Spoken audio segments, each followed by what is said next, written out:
Amidst clinking crystal, I recognized the silver fork. It held the same cold glint as when my stepmother drove it into my hand 8 years ago. Then, it was a weapon. Today, it is evidence in a fraud trial against my family. My cousin once laughed that I would never be one of them. On the witness stand, I finally smiled back. You were right. I was never one of you, and that is exactly what saved me. My name is Naomi Calder, and standing here at the edge of the mahogany bar in the Kingsley Grand Ballroom, I feel less like a guest and more like a ghost haunting my own bank account. The air in the room is thick with the scent of expensive lilies and even more expensive desperation. It is my father's 65th birthday, a milestone that requires, apparently, a 5-tier cake, a live jazz quartet, and enough champagne to drown a small navy. I run a finger along the rim of my soda water, watching the bubbles rise and die, much like my patience. I am nearly 30 years old. In my world, the one outside this gilded cage. I am the Chief Technical Officer at Viridian Apex Security here in Minneapolis.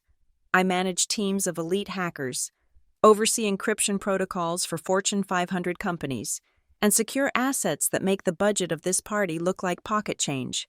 But in this room, surrounded by my father's relatives and the sprawling, parasitic vine that is my stepmother's family, I am nobody. Oh, Naomi? She does something with computers, I hear Aunt Meredith say to a stranger in a tuxedo a few feet away. Fixes printers, I think, or maybe it is websites. We never really ask. I do not correct her. I never do. Correcting them would require them to care enough to listen, and we gave up on that fantasy a decade ago. I simply take a sip of my water and adjust the silk of my dress. It is a midnight blue gown, tailored to perfection, understated and severe.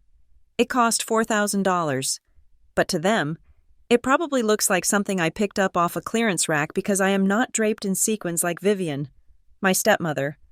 I scan the room. The ballroom is magnificent. I will give them that. Chandeliers drip crystal tears from the ceiling, casting a fractured, golden light over the 200 guests. But the centerpiece of the evening is not the decor, nor is it my father, Robert. It is Ethan. Ethan Langford, my stepbrother, the golden calf this family worships. He is moving through the crowd like he owns the hotel. Not just the room. He is wearing a velvet tuxedo jacket that screams new money, a glass of amber liquid in one hand, the other clapping shoulders and shaking hands. He laughs loudly, throwing his head back, playing the role of the benevolent heir. He is 32, unemployed for the last 3 years, and currently drowning in credit card debt that I know about because I am the one who usually ends up seeing the collections notices sent to Dad's house. "Drink up, everyone! The night is young," Ethan bellows, signaling a waiter to refill glasses with a bottle of wine that costs $300 a pop. Vivian is glued to his side. She looks stunning in emerald green, her hair coiffed into a helmet of blonde perfection. She beams at Ethan, patting his arm, guiding him toward the most influential people in the room. "Have you met my son, Ethan?" I hear her voice carry over the jazz music. He is working on a massive real estate development, a visionary, truly. And there is my father, Robert Calder, standing slightly behind them. He smiles, but the smile does not reach his eyes. He looks diminished, a supporting actor in the movie of his own life. He holds a glass of scotch he has barely touched. I wait for him to look at me, to offer a wink, a nod, some acknowledgement that I am here, his flesh and blood, but he is too busy nodding along to whatever Vivian is saying. He never contradicts her. He learned long ago that peace in the Langford Calder household is purchased with silence. Ethan spots me by the bar. His smile sharpens. He excuses himself from a group of local politicians and saunters over, the ice in his glass clinking a rhythm against the crystal. "Naomi," he says, his voice smooth, slick with liquor. Lurking in the shadows as always. "You know, you really should mingle. People might think you are plotting something." "Happy birthday to Dad, Ethan," I say, keeping my voice flat. "The party looks expensive." He leans in close, invading my personal space. I smell scotch and a cologne that is too musky for the season. It is a celebration, Naomi. You have to spend money to show people you matter, he whispers, a smirk playing on his lips. Then, his voice drops lower, the faux charm evaporating. By the way, thanks for the wire transfer hitting the account this morning. Right on time. Without you, we would be eating cold cuts in a rented community center instead of dining at the Kingsley. But hey, let's keep that our little secret, right? Wouldn't want Dad to feel bad that his little girl had to bail him out again. My grip on the soda glass tightens until my knuckles turn white. I look him in the eye. I did it for Dad, not for you. Does it matter? Ethan laughs, stepping back and raising his glass in a mock toast. Money is money, sis. Try to enjoy yourself. It is on you, after all. He winks and turns back to the crowd, sliding effortlessly back into the role of the wealthy host. I feel a cold pit form in my stomach. I paid $30,000 to cover the deposit for this venue because Vivian claimed there was a cash flow issue with Dad's pension fund. I paid it because I wanted my father to have one night of dignity, but watching Ethan parade around, claiming credit for the abundance I provided, makes bile rise in my throat. I need air, but I cannot leave yet. I promised Dad I would stay for the speeches. I drift away from the bar, moving toward the edge of the room near the balcony doors. A group of men in their 60s are clustered there. Holding cigars, they are not allowed to light inside. I recognize them as Dad's old golf buddies. Usually, they ignore me, but their voices are raised in that boisterous way men get when they are impressed by money. Incredible ambition for a kid his age, one of them is saying. He showed me the blueprints on his phone. A lakeside lodge up north, exclusive access, high-end clientele. $3 million is a steep entry price for the land alone, another man replies, shaking his head with admiration. But Ethan says he has the capital secured, self-made. You have to respect that. Robert must be proud. I freeze. $3 million? Ethan does not have $3,000, let alone $3 million. A lakeside lodge? The last time Ethan tried to start a business, it was a drop-shipping company that lost $15,000 in 2 months. I step closer, pretending to examine a floral arrangement, my ears straining to catch every word.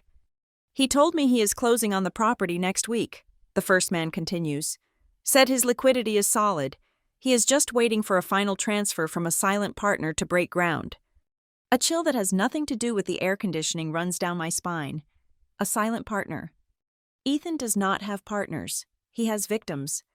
I pull my phone out of my clutch. I need to check something. My thumb hovers over the screen. I am the CTO of a major security firm. Paranoia is part of my job description. But usually, I leave it at the office. Tonight, it followed me here. Just as I unlock the screen, a notification banner slides down from the top. It is red. Viridian Secure Alert.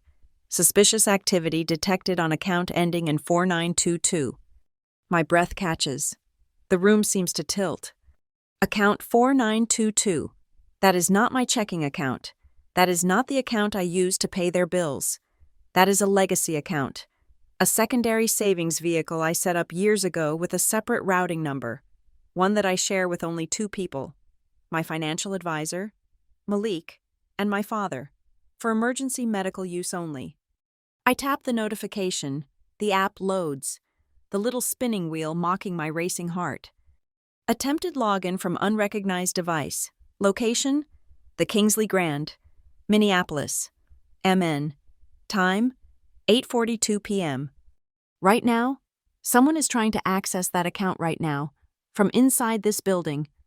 I look up. Ethan is across the room, laughing at a joke. His phone is in his hand. He taps the screen, frowns slightly, then slides it back into his pocket. It is not a coincidence. It is never a coincidence.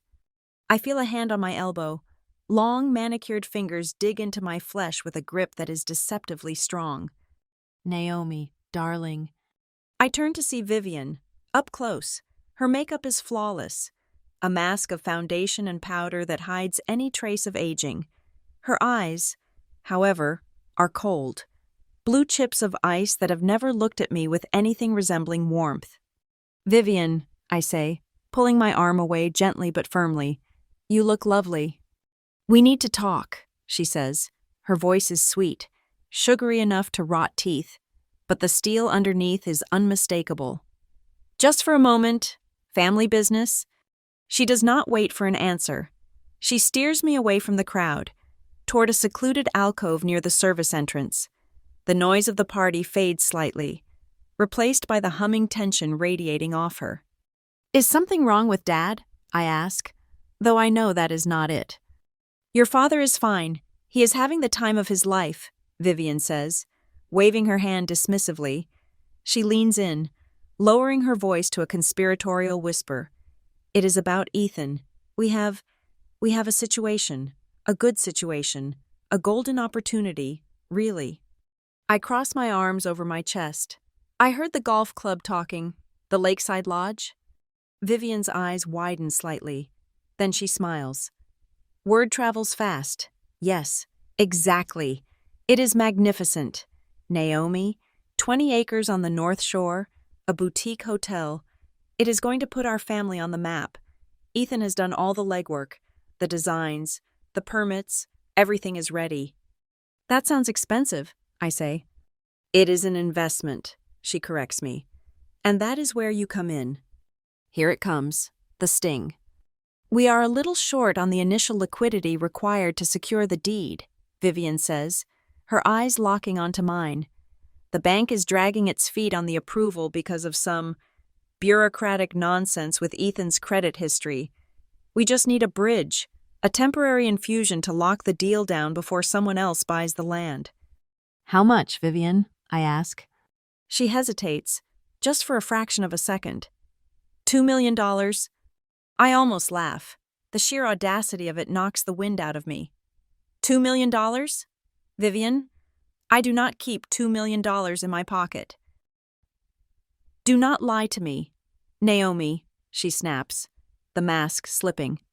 "We know you have it. We know about the trust from your grandmother. We know about your stock options at that company. Robert mentioned how well you are doing." "Dad, of course. Dad talks when he shouldn't." "That money is not liquid," I lie. My heart is hammering against my ribs. And even if it were, $2 million is not a loan. Vivian, it is a fortune. I cannot just hand that over for a project Ethan dreamed up. "It is not a handout," she hisses, stepping closer, her perfume becoming suffocating. "It is a loan. We will pay you back with interest once the hotel opens. Ethan has projected profits of 20% in the first year. You are family. Naomi, family helps each other succeed. Imagine how proud your father would be to see his son build something real, to see you help him." "His son," I repeat, "not his daughter." "Don't be petty," she says, her voice hardening. "You have always been like this, cold, calculating, hoarding your money while we struggle to maintain this lifestyle for your father's sake. Do you want him to die thinking his children couldn't work together?" The manipulation is clumsy, a blunt instrument she has used on me for years.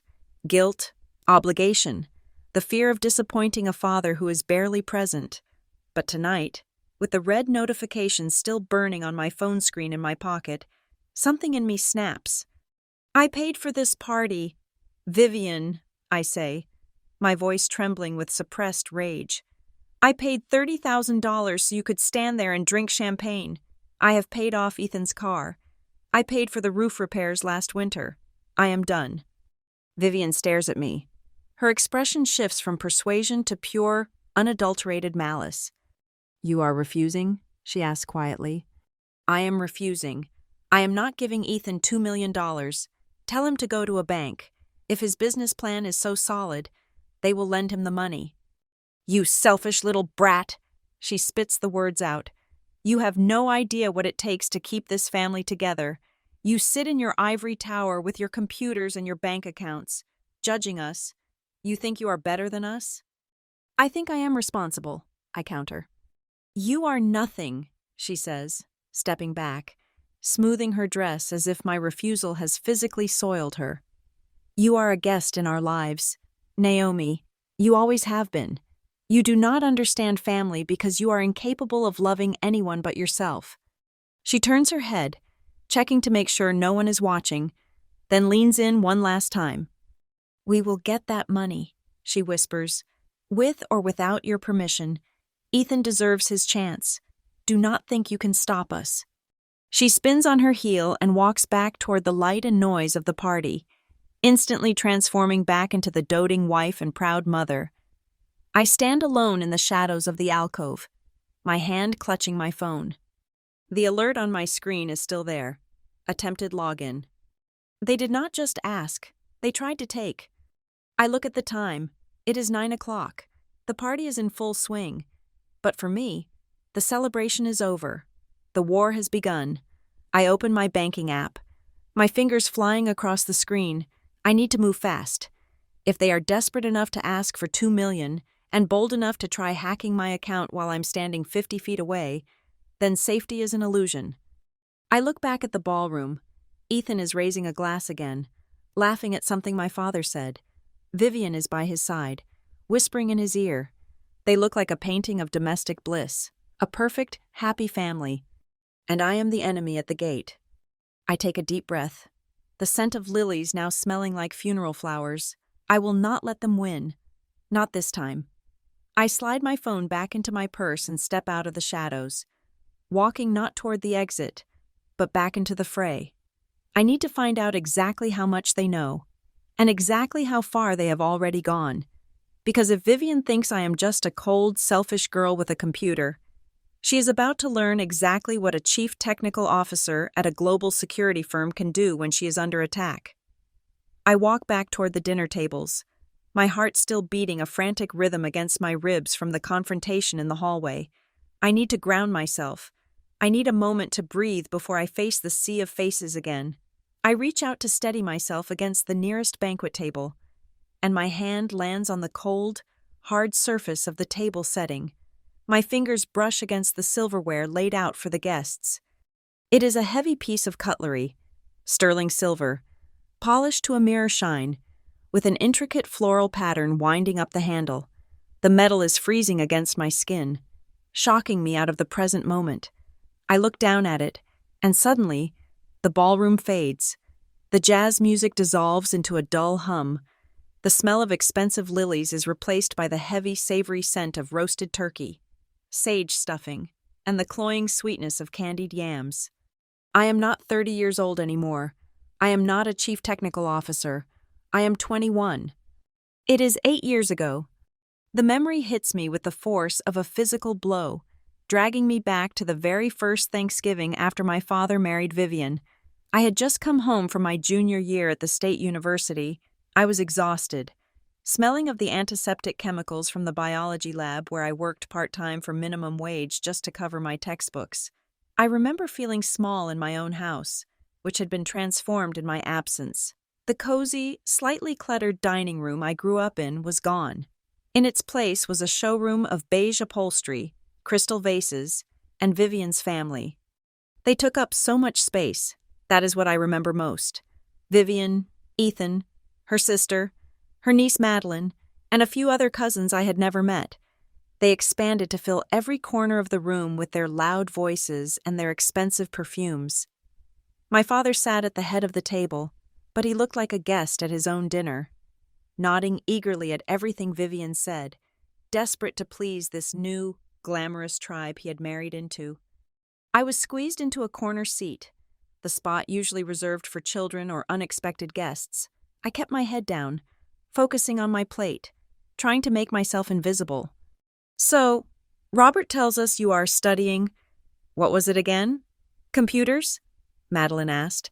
She was seated across from me, looking impeccable in a cashmere sweater that probably cost more than my tuition for the semester. She was the same age as me, but she looked 10 years older and a lifetime richer. Computer science, I mumbled, not looking up. Fascinating, she drawled.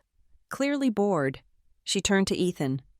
Anyway, as I was saying, the vintage on the Pinot Noir they served on the yacht, was disappointing. 1998 was a terrible year for that vineyard. Do not you agree? Ethan nodded sagely, swirling his wine glass. Absolutely. Acrid. I told Mother we should have brought our own cases from the cellar. I continued to eat my dry roll, hoping the conversation would stay far away from me, but Madeline was like a cat with a mouse. She sensed discomfort and wanted to play with it. What about you, Naomi? She asked, her voice sharp. Do you prefer the 96 or the 98? I froze. I drank cheap beer at frat parties and whatever wine was on sale for $5 at the corner store. I do not know, I said quietly. I do not really drink wine. Madeline's eyes widened in mock horror. She leaned over the table, her gold earrings catching the candlelight. She lowered her voice, but in the sudden silence of the room, it carried like a shout. You really are a peasant, aren't you? She whispered, a cruel smile playing on her lips. You will never be one of us. The words hung in the air, heavy and toxic. You will never be one of us. I felt the blood rush to my face, a hot flush of shame that burned my cheeks. I wanted to say something, to defend myself, but the words stuck in my throat. I looked at my father. He was cutting his turkey, staring intensely at his plate, pretending he hadn't heard. Vivian was watching me, her eyes cold and calculating, waiting to see if I would cause a scene. I needed to do something with my hands. I was shaking. I reached out to grab a fork to spear a piece of broccoli. My hand was trembling so much that I didn't look at which utensil I was grabbing. I just needed to look busy. I picked up the heavy silver fork next to my plate. Clink! The sound of the silver hitting the china was deafening. The entire table went silent. Every pair of eyes turned to me. Put that down, Vivian said. Her voice was low, dangerous. I froze, the fork halfway to my mouth. What? I said, put it down, she repeated, louder this time. She stood up, her chair scraping harshly against the floor. That is the Langford heirloom silver. It has been in my family for 4 generations. It is set at this table for Ethan and the Langford bloodline. It is not for you. I looked at the fork in my hand. It looked exactly like the others. Perhaps a bit heavier. Perhaps the engraving was slightly different. I hadn't noticed.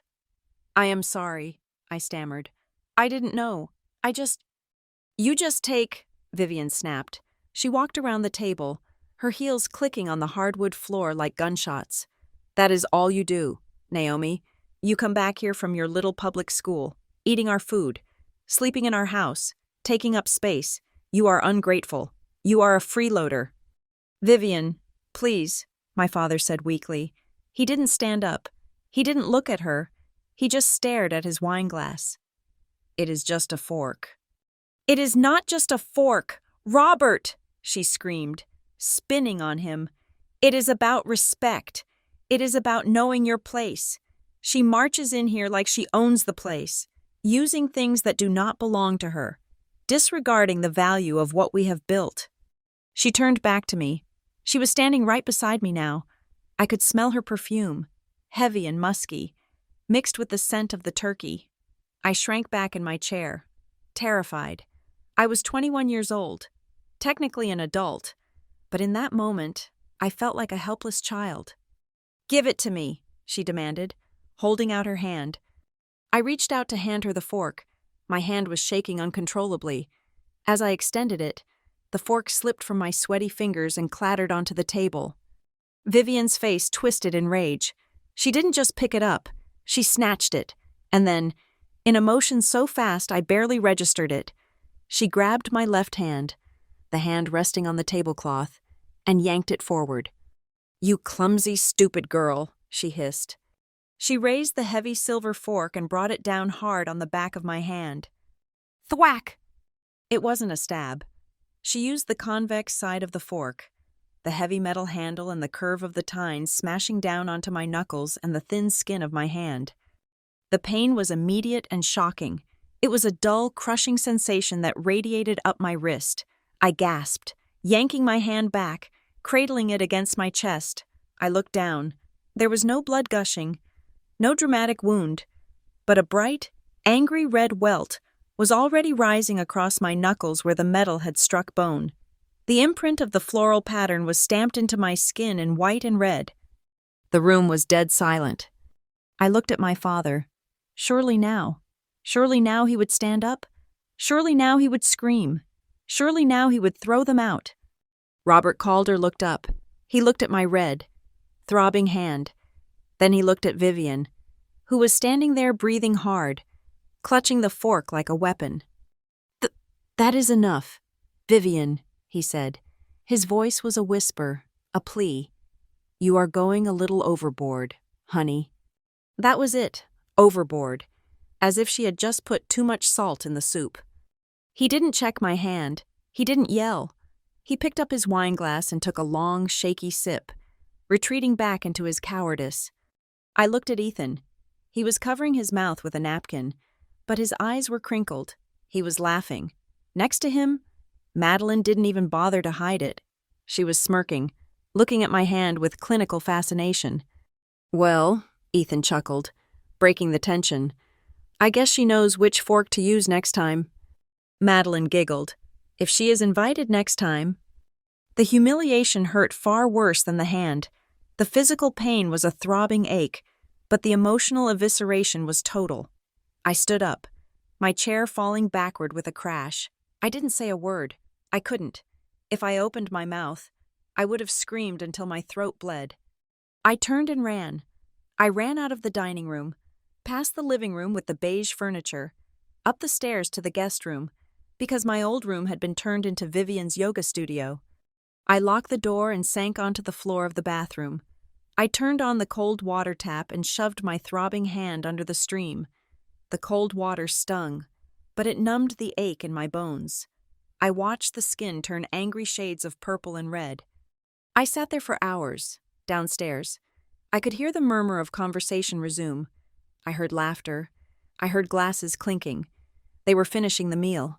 They were eating the turkey and the stuffing and the pie. They had erased me. That night, lying in the dark with a bag of ice wrapped in a towel pressed against my hand, I stared at the ceiling. The tears had stopped. The sadness had evaporated, leaving behind something harder, colder, and much more durable. I replayed Madeline's words, "You will never be one of us." I replayed Vivian's blow, the weight of that silver fork, the way she felt entitled to hurt me because she had money and I had nothing, because she controlled the house, the food, and my father. And I replayed my father's silence. I realized then that I was alone, truly, utterly alone. There was no safety net. There was no cavalry coming to save me. If I stayed vulnerable, if I stayed poor, they would continue to beat me, sometimes with words, sometimes with forks, until there was nothing left of me. I made a vow to the darkness of that room. I whispered it to the throbbing bruise on my hand. "You are right," I whispered. "I will never be one of you, and I will make sure you never, ever own me." I swore that I would build a wall of money and power so high that they could never touch me again. I would never be dependent. I would never be the one waiting for a handout. I would be the one holding the keys. I would control my own future, and I would protect it with a viciousness that would make Vivian look like an amateur. That was the night Naomi the daughter died, and Naomi the architect of her own survival was born. The sound of applause brings me back to the present. I blink, the ballroom of the Kingsley Grand rushing back into focus. My hand is resting on the table, clutching the tablecloth. I look down at it. The scar is faint now, just a tiny, slightly discolored line across my second knuckle. Invisible to anyone who does not know where to look, but I know it is there. I can feel it. It throbs phantom pain whenever I am near them. I run my thumb over the spot. It feels like a piece of armor. I look up at the head table. Vivian is laughing, tilting her head back, her neck exposed. Ethan is high-fiving a cousin. My father is smiling that weak, practiced smile. They are the same people they were 8 years ago. They think I am the same person, too. They think I am still the girl who ran upstairs to cry. They think I am the girl who can be bullied into giving them $2 million to fund their delusions of grandeur. They have no idea. Madeline was right. I am not one of them. I am something else entirely. I am the consequence of their cruelty. I am the bill coming due. I let go of the tablecloth. I smooth down the silk of my dress. The notification on my phone is still waiting for action, and I know exactly what I need to do next. The sadness I felt earlier is gone, replaced by the cold, clear focus of a hunter. I turn away from the table, leaving the silver fork where it lies. I do not need their silverware. I have my own weapons now. To my family, I am a glorified IT support desk. To the rest of the world, specifically the Fortune 500 companies that retain my services, I am the Chief Technical Officer of Veridian Apex Security. My job is not fixing printers or resetting Wi-Fi passwords. My job is to stare into the digital abyss, find the monsters hiding in the code, and build electric fences to keep them out. I deal in zero-day exploits, corporate espionage, and ransomware attacks that could cripple a national power grid. My base salary is $350,000 a year. My stock options, which vested 2 years ago, are worth nearly 4 times that. My annual performance bonuses alone could buy the luxury sedan Ethan currently drives, the one he claims he leased with the profits from a cryptocurrency venture that I know for a fact crashed 6 months ago. I have never told them these numbers, to Vivian, to my father, and especially to Ethan. I am just doing okay. I am the girl who is good with computers, the one with the steady, boring job that pays the rent, but lacks the glamorous entrepreneurial spirit that supposedly runs in the Langford blood. They do not know the extent of my wealth, but they smell it. Predators always sense blood in the water, even if they cannot see the wound. For the last 7 years, I have functioned as the unofficial, non-consensual liquidity provider for the Langford-Calder household. It started small. It always does. It was a leaking roof 3 months after I got my first promotion. Vivian called me, weeping, saying that the contractors were demanding $5,000 up front and Dad's pension check had not cleared yet. I wired the money within the hour. Then it was the credit card debt. Vivian had overspent on Christmas decorations, $12,000 on imported glass ornaments, and a life-sized reindeer for the front lawn, and the interest rates were eating them alive. She promised, hand over her heart, that it was a one-time slip-up. She said they just needed a reset. I paid it off. Then came Ethan. Ethan is a black hole disguised as a businessman. He has never met a get-rich-quick scheme he did not fall in love with. There was the organic energy drink startup that needed $15,000 for branding. There was the app that was going to revolutionize dog walking, which required $20,000 for server space. There was the vintage sneaker resale business that needed $10,000 for inventory. I paid for them all. Why? Because I was 23, then 25, then 27, and I was still desperate for a seat at the table. I thought that if I made myself useful, if I became the financial bedrock upon which their chaotic lives rested, they would finally respect me. I thought I could buy my way out of being the outsider. I thought that if I saved them enough times, eventually one of them would look at me and say thank you. They never did. Instead, the transactions became a routine, a twisted form of taxation for the privilege of being related to them. I keep a file on my personal laptop. It is password protected, encrypted with a 256-bit key, and hidden inside a folder of system logs. It is a simple Excel spreadsheet, but it is the heaviest thing I own. I call it the ledger.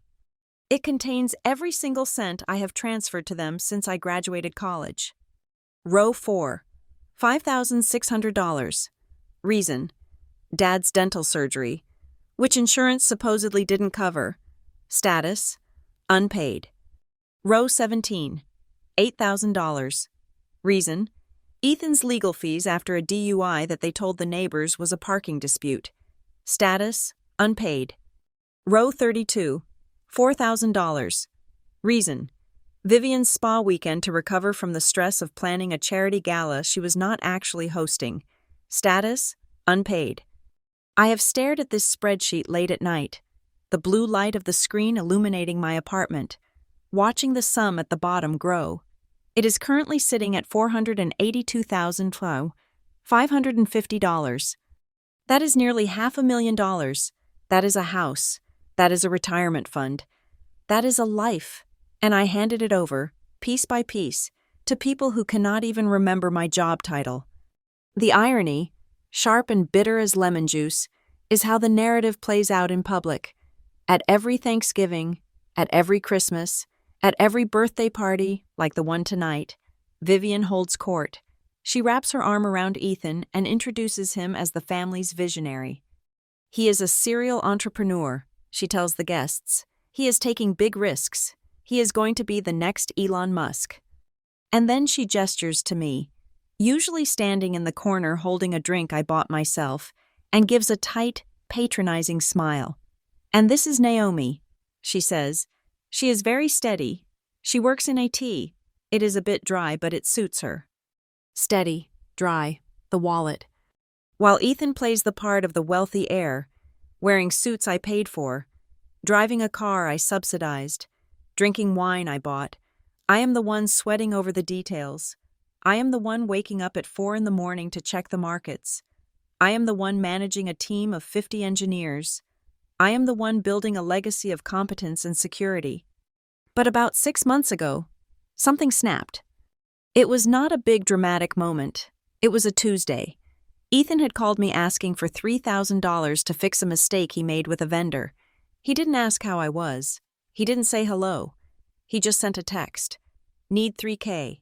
Venmo is frozen. Send to mom's ACT ASAP. I looked at the text, and I looked at the ledger, and I realized I was not helping them. I was feeding a parasite. That was the day I hired Malik Harris. Malik is a forensic accountant and wealth manager who usually works with athletes who are trying not to go broke. He is 6'4", bald, and has zero patience for emotional spending. When I first showed him my financials, he sat in silence for a full minute, tapping a gold pen against his desk. Then he looked at me and said, "Naomi, you are a very smart woman. You build firewalls for a living. So why have you left the front door of your financial house wide open for looters?" It was the slap in the face I needed. Malik and I went to work. We created a fortress. We moved the bulk of my liquid assets, my bonuses, my stock sales, my savings, into a blind trust. We set up diversified portfolios in accounts that my father's name has never touched. We established LLCs to hold my property, shielding my address and my ownership from public record. We left one account exposed, the one ending in 4922, the one I used to transfer money to Dad. We kept about $15,000 in there, enough to look like a healthy checking account for a mid-level employee, but peanuts compared to my actual net worth. It was a honeypot. In cybersecurity terms, a honeypot is a decoy system set up to attract attackers so you can monitor their behavior and catch them in the act. I knew that eventually, they would try to get more than I was willing to give. I left that account there as a test. Tonight, at the Kingsley Grand, they failed that test. But the preparation was not just financial, it was psychological. I started seeing Dr. Elena Ward 3 months ago. I went in thinking I needed help with stress management. I thought I was just overworked. Dr. Ward is a small woman with gray hair and eyes that seemed to see right through my professional armor. In our 4th session, after I spent 40 minutes minimizing Vivian's behavior, explaining that she just wanted the best for the family, Dr. Ward stopped me. "Naomi," she said, her voice soft but firm, "I want you to listen to the words you are using. You say you owe them. You say it is easier to pay than to argue. You say they do not mean to hurt you." She leaned forward. "If a stranger demanded you pay their rent, or they would scream at you in public, what would you call that?" "Extortion," I said instantly. "And if a stranger hit you with a fork because you used the wrong utensil, what would you call that?" "Assault," I answered. "So why?" she asked. "Does it become love when the people doing it share a last name with you?" She was the one who gave me the vocabulary: financial abuse, narcissistic family system, scapegoating. She explained that by giving them money, I was not buying their love. I was paying a ransom. I was paying them to temporarily stop abusing me. And the thing about blackmailers is that they never stop. The price only goes up. First it was $5,000 for a roof. Now it is $2 million for a hotel. Standing in the ballroom tonight, I feel the weight of the ledger in my mind. I feel the phantom sting of the fork on my hand. But mostly, I feel the cool, detached logic of my profession taking over. I am done being the victim. I am done being the daughter who begs for scraps of affection. Vivian thinks she cornered me in that alcove. She thinks she shamed me. She thinks that by calling me selfish, she will trigger my old programming. The part of me that is desperate to be good, to be helpful, to be one of them. She is wrong. She did not trigger my guilt. She triggered my threat response protocols. I run the numbers in my head as I watch the waiters circulate with trays of champagne. $2 million. They are desperate. People who are financially stable do not ask for $2 million in a hallway at a birthday party. People who are solvent do not try to hack a bank account from a hotel Wi-Fi network. They are drowning. Ethan's house of cards is falling down, and they have decided that I am the only structural support left to keep it standing. If I give them this money, I will never see it again. But more than that, if I give them this money, I am signing a contract that says I agree to be their property forever. I take a sip of my soda water. It is warm now. The ice melted.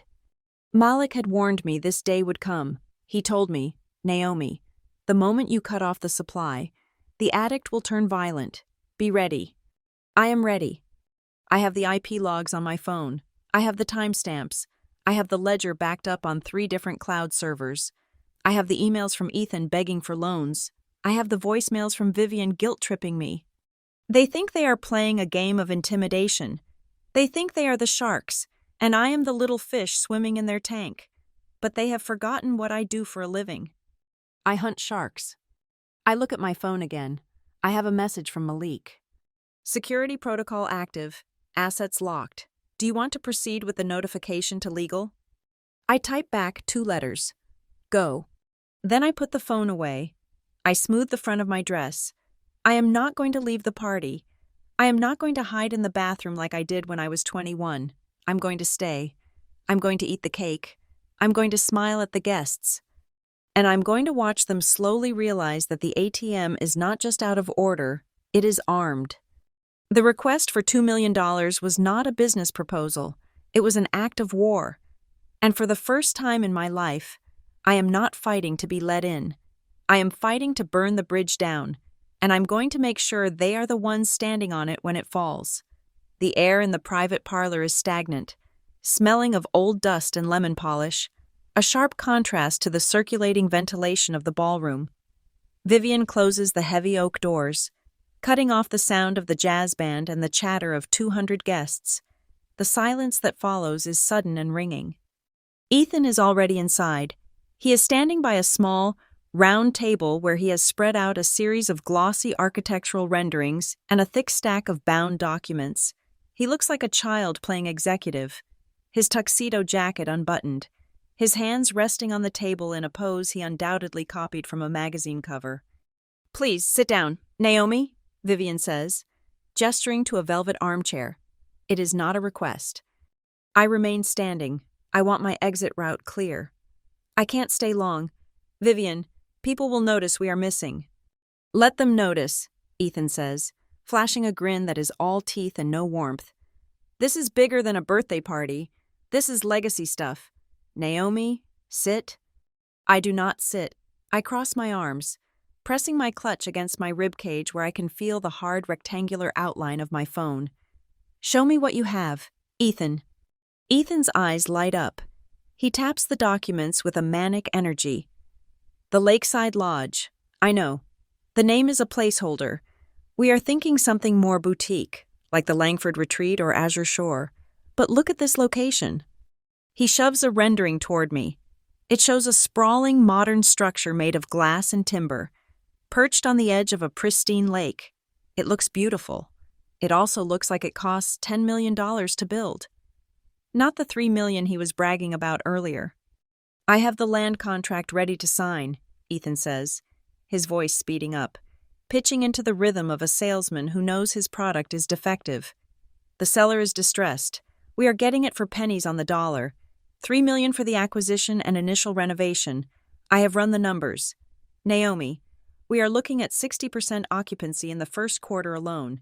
We project break-even by month 8. It is a gold mine. I look at the papers. I do not need a calculator to see the holes. They are gaping enough to drive a truck through. Ethan, I say, my voice level, you have projected occupancy rates based on peak summer data. But this location is in northern Minnesota. It is frozen solid 5 months of the year. Your heating overhead alone will eat 40% of your gross revenue, and you have listed $0 for marketing. How do you expect people to find this place? Word of mouth, Ethan dismisses, waving a hand. Influencers, I have connections.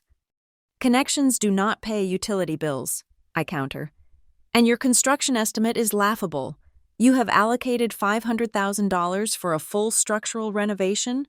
That barely covers the roof and the plumbing. You are undercapitalized by at least 200%. Vivian steps forward, placing a hand on Ethan's shoulder, silencing him before he can snap back. She fixes me with a gaze that is meant to be maternal but feels predatory. Naomi, you are getting bogged down in the details, she says softly. Ethan is the vision. You are the logic. That is why this partnership is perfect. He needs a grounding force. We want you to come on board. On board? I ask. As our angel investor, Ethan says, puffing out his chest. Sole equity partner. You put up the capital. I handle the operations. Creative director and CEO. You get a board seat, obviously. A board seat on a company that doesn't exist, I say. And how much is this seat going to cost me?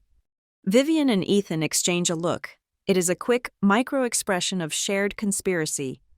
We need $2 million, Vivian says. She says it casually, as if asking for a cup of sugar. Just to secure the deed and start the contractors. We need it liquid, and we need it this week. The seller has another offer on the table. If we do not move now, we lose it. $2 million. The number hangs in the air between us. It is insulting. It is a fortune. It is exactly the amount I saw on the suspicious transaction alert earlier, but I keep my face blank. Vivian, I say, I do not have $2 million sitting in a checking account. My assets are tied up in trust funds and long-term securities. I cannot just write a check for that amount. Don't give me that, Ethan snaps, his facade cracking. We know about the grandmother's trust. We know it vested when you turned 25. Dad told us. My father who cannot keep a secret to save his life. That money is managed. I lie smoothly. It is not accessible on short notice. If this project is as solid as you say, take these projections to a bank. If the numbers work, they will give you a commercial loan. Banks are slow, Ethan shouts, slamming his hand on the table. We do not have 3 months for underwriting. We have 3 days. Then you lose the deal, I say, shrugging. That is business. Ethan? Vivian moves closer, encroaching on my personal space. The sweetness is gone from her face, replaced by a desperate, ugly tightness around her mouth. You are being incredibly selfish, Naomi, she hisses. This is your brother's future. This is our family's chance to finally be something. Do you know how humiliating it is to watch the Langfords, my cousins, my sister, look down on us? To look down on your father? We need this win, and you are the only one standing in the way because you are too stingy to share. I am not standing in the way, I say, backing up a step. I am just declining to set my money on fire. We raised you, Vivian screams, her voice cracking. I took you in when your mother died. I fed you. I put a roof over your head. And this is how you repay us? By hoarding your wealth while we drown? You didn't raise me, Vivian. You tolerated me, I say quietly. And I paid for that roof. I have the receipts. You ungrateful little, Ethan starts, coming around the table. Buzz. My phone vibrates against my ribs. It is a long, sustained vibration. Not a text. A call. I hold up a hand. Oh. Don't you dare answer that, Vivian demands. We are not finished. I have to take this, I say. I pull the phone out. The screen is glowing bright red.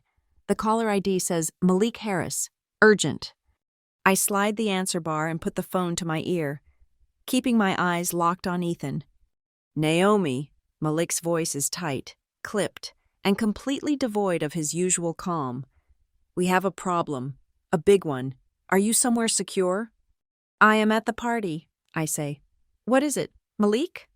Someone just attempted a wire transfer from your secondary holdings account, the one ending in 4922. They tried to move $2 million. My stomach drops, but the cold fire of adrenaline instantly floods my veins. 2 million? Exactly 2 million, Malik confirms. They had the routing number, they had the account number. They even tried to bypass the two-factor authentication by answering the security questions: mother's maiden name, name of first pet. I look at Ethan. He is breathing hard, his face flushed. He is not looking at me. He is looking at his shoes. Malik, I say, my voice turning to ice. Where is the request coming from? Do you have the IP address? That is the part you are not going to like, Malik says. I traced the packet. It is a local IP. It is coming from the guest Wi-Fi network at the Kingsley Grand Hotel. The world narrows down to a pinprick. The noise of the ventilation system seems to roar. They didn't just ask. The meeting was a distraction. Or maybe the meeting was Plan B because Plan A, stealing it, had just failed. Or perhaps they thought if they initiated the transfer, I would be too distracted by the party to notice the notification. And by the time I did, they could claim it was a mistake or bully me into approving it. Naomi? Malik asks. Did you hear me? The call is coming from inside the house, so to speak. I heard you, I say. I lower the phone slowly, but I do not hang up. I look at Vivian. She is watching me with wary eyes. She knows something is wrong. She knows I know. Who did it? I ask. My voice is not loud, but it cuts through the room like a blade. Did what? Vivian asks, blinking rapidly. Who is on the phone? Who tried to access my account just now? I ask, stepping toward them. Who tried to wire $2 million out of my savings while we were standing in this room? Ethan's head snaps up. I do not know what you are talking about. Don't lie to me, Ethan, I say. My security team just traced the intrusion. The IP address is here, in this hotel. Someone used my security questions. Someone who knows the name of my first dog.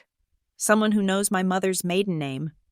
I turn to my father, who has been standing silently in the corner, holding his drink like a shield. Dad, I ask, did you give them the numbers? Did you give them the answers? My father stammers, his face pale. He looks at Vivian, terrified. Vivian said she just needed to verify some information for the estate planning. She said it was just for paperwork. Naomi, I didn't think... Shut up, Robert, Vivian screeches. She turns to me, her face twisting into a mask of ugly desperation. It was a misunderstanding. We were just checking to see if the funds were available. We were going to ask you for permission before hitting send. We just wanted to make sure the money was real before we got our hopes up. You tried to bypass the authentication, I say. That is not checking. That is theft. That is wire fraud. It is not fraud if it is family, Ethan yells, throwing his hands up. It is our money. You owe us. You are sitting on a dragon's hoard while I am trying to build something. You are the criminal here, keeping it all for yourself. I lift the phone back to my ear. Malik is still on the line. He has heard everything. Malik, I say clearly, so they can all hear me. Execute Protocol 0. Understood, Malik replies instantly. Locking all accounts, freezing all assets. I am flagging the transaction as fraudulent activity. No! Vivian lunges forward, grabbing my arm. Her nails dig into my skin, just like they did 8 years ago with the fork. You cannot do that. If you freeze the accounts, the deal falls through. We need that money. I rip my arm away from her grip. The deal is dead. Vivian, and so is this conversation. Naomi, wait, my father pleads, stepping forward. Please, don't make a scene. We can work this out. Just unlock it. Let Ethan have the loan. He will pay you back, I promise. I look at him, my father, the man who stood by and watched me get beaten with silverware, the man who just handed over the keys to my bank vault because his wife told him to. Malik, I say into the phone. Call Amelia Knox. Tell her to meet me here, and tell her to bring the police liaison. Naomi, don't you dare, Vivian screams, her face turning a blotchy red. You will destroy this family. I am not destroying it, I say, backing toward the door. I am prosecuting it. You are a monster, Ethan shouts, kicking the table leg. You are vindictive, cold-hearted, I am the victim, I correct him, and you just provided the evidence. Malik, I add, initiate a full forensic audit of all past transfers to any account associated with the Langford or Calder names. I want to know where every single cent I gave them went, and file a police report for attempted grand larceny. Name Ethan Langford and Vivian Langford Calder as the primary suspects. Copy that, Malik says. Police are being notified. Do not let them leave the room if you can avoid it, but prioritize your safety. The party is over, I say to the room at large. I turn my back on them. Behind me, Vivian is screaming something unintelligible, and I hear the sound of glass shattering, Ethan throwing his tumbler against the wall. But I do not flinch. I do not stop. I walk out of the heavy oak doors and back into the hallway. My heart is hammering against my ribs like a trapped bird, but my hands are steady. I check the time on my phone. It is 9:15. Breathe. Naomi. The air in the hallway feels cooler, cleaner. I am shaking, but not from fear. I am shaking from the sheer, massive release of a decade of holding my breath. I just pulled the pin on the grenade. I start walking toward the lobby to meet Amelia. Behind me, the muffled sounds of shouting are still audible through the thick wood. But for the first time in my life, the noise does not make me feel small. It sounds like the death rattle of a beast that has finally realized it is trapped. I am not just the girl with the computer anymore. I am the firewall, and they just crashed headfirst into me. I booked a suite on the top floor of the Kingsley Grand, under a pseudonym 3 hours before the party started. At the time, I told myself it was just a precaution, a quiet place to retreat to if the social anxiety became suffocating. Now, as I slammed the door behind me and engaged the deadbolt, I realized it was instinct. My subconscious knew I would need a war room. I toss my clutch onto the bed and sit down at the desk, opening my laptop. The transition is instantaneous. I am no longer Naomi the disappointed daughter. I am Naomi Calder, CTO, and I am hunting. I initiate a secure video link. Amelia Knox answers on the first ring. She is sitting in her home office, backlit by a wall of legal texts, looking sharp and awake despite the late hour. I got the alert from Malik, Amelia says, skipping the pleasantries. Attempted wire fraud, $2 million. Are you safe? I am physically safe, I say, my fingers flying across the keyboard to bridge my laptop with the Viridian Apex security servers. But I am done playing defense. Amelia, I want to know how long they have been planning this.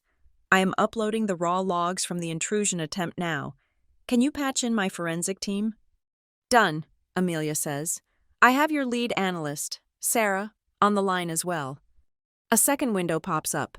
Sarah, a 24-year-old prodigy with purple hair who sits in a basement in Seattle, nods at me. I see the data. Boss, the IP is definitely the hotel guest network, but I am running a trace on the device MAC address to see if we have seen it before. Do it, I say, and cross-reference it with the login history of my father's home network. I watch the progress bars load on my screen. The room is silent except for the hum of the air conditioning. I feel a cold, hard knot in my stomach. I know what we are going to find, but seeing it in data points makes it real in a way that hurts. Got a match, Sarah says, her voice tinny through the speakers. The device that tried to initiate the transfer tonight is an iPhone registered to Ethan Langford. But here's the kicker. Naomi, This device has successfully logged into your father's joint checking account, the one you deposit his allowance into, 18 times in the last 6 months. That is Dad's account, I say. He might have given Ethan access. Maybe, Sarah says, but look at the timestamps for the failed login attempts on your personal savings account, the secure one. I pull up the log. My eyes scan the dates. October 15th, September 1st, July 4th. I know these dates, I whisper. October 15th was the day taxes were due for extensions. September 1st was Labor Day weekend. July 4th was the barbecue. Vivian was at the house on all those days, I say, the realization settling over me like a shroud. She always goes over to help Dad organize his paperwork. She sits at his desk. She uses his computer. And while she is there, Amelia interjects, her voice grim, she is phishing. She is trying passwords. She is resetting security questions. They have been trying to crack your main vault for nearly a year. Naomi, tonight was just the night they finally got the keys working, or so they thought. It was not a desperate, spur-of-the-moment act by a failing businessman. It was a calculated, sustained siege led by my stepmother, executed under the guise of helping her husband. They are not just moochers, I say, staring at the screen. They are criminals. There is something else, Amelia says. She shuffles some papers on her desk. Naomi, when you hired me to restructure your trust, you mentioned your grandmother, Rose Calder. Nana Rose, I say. The name softens the hard edges of my anger for a split second.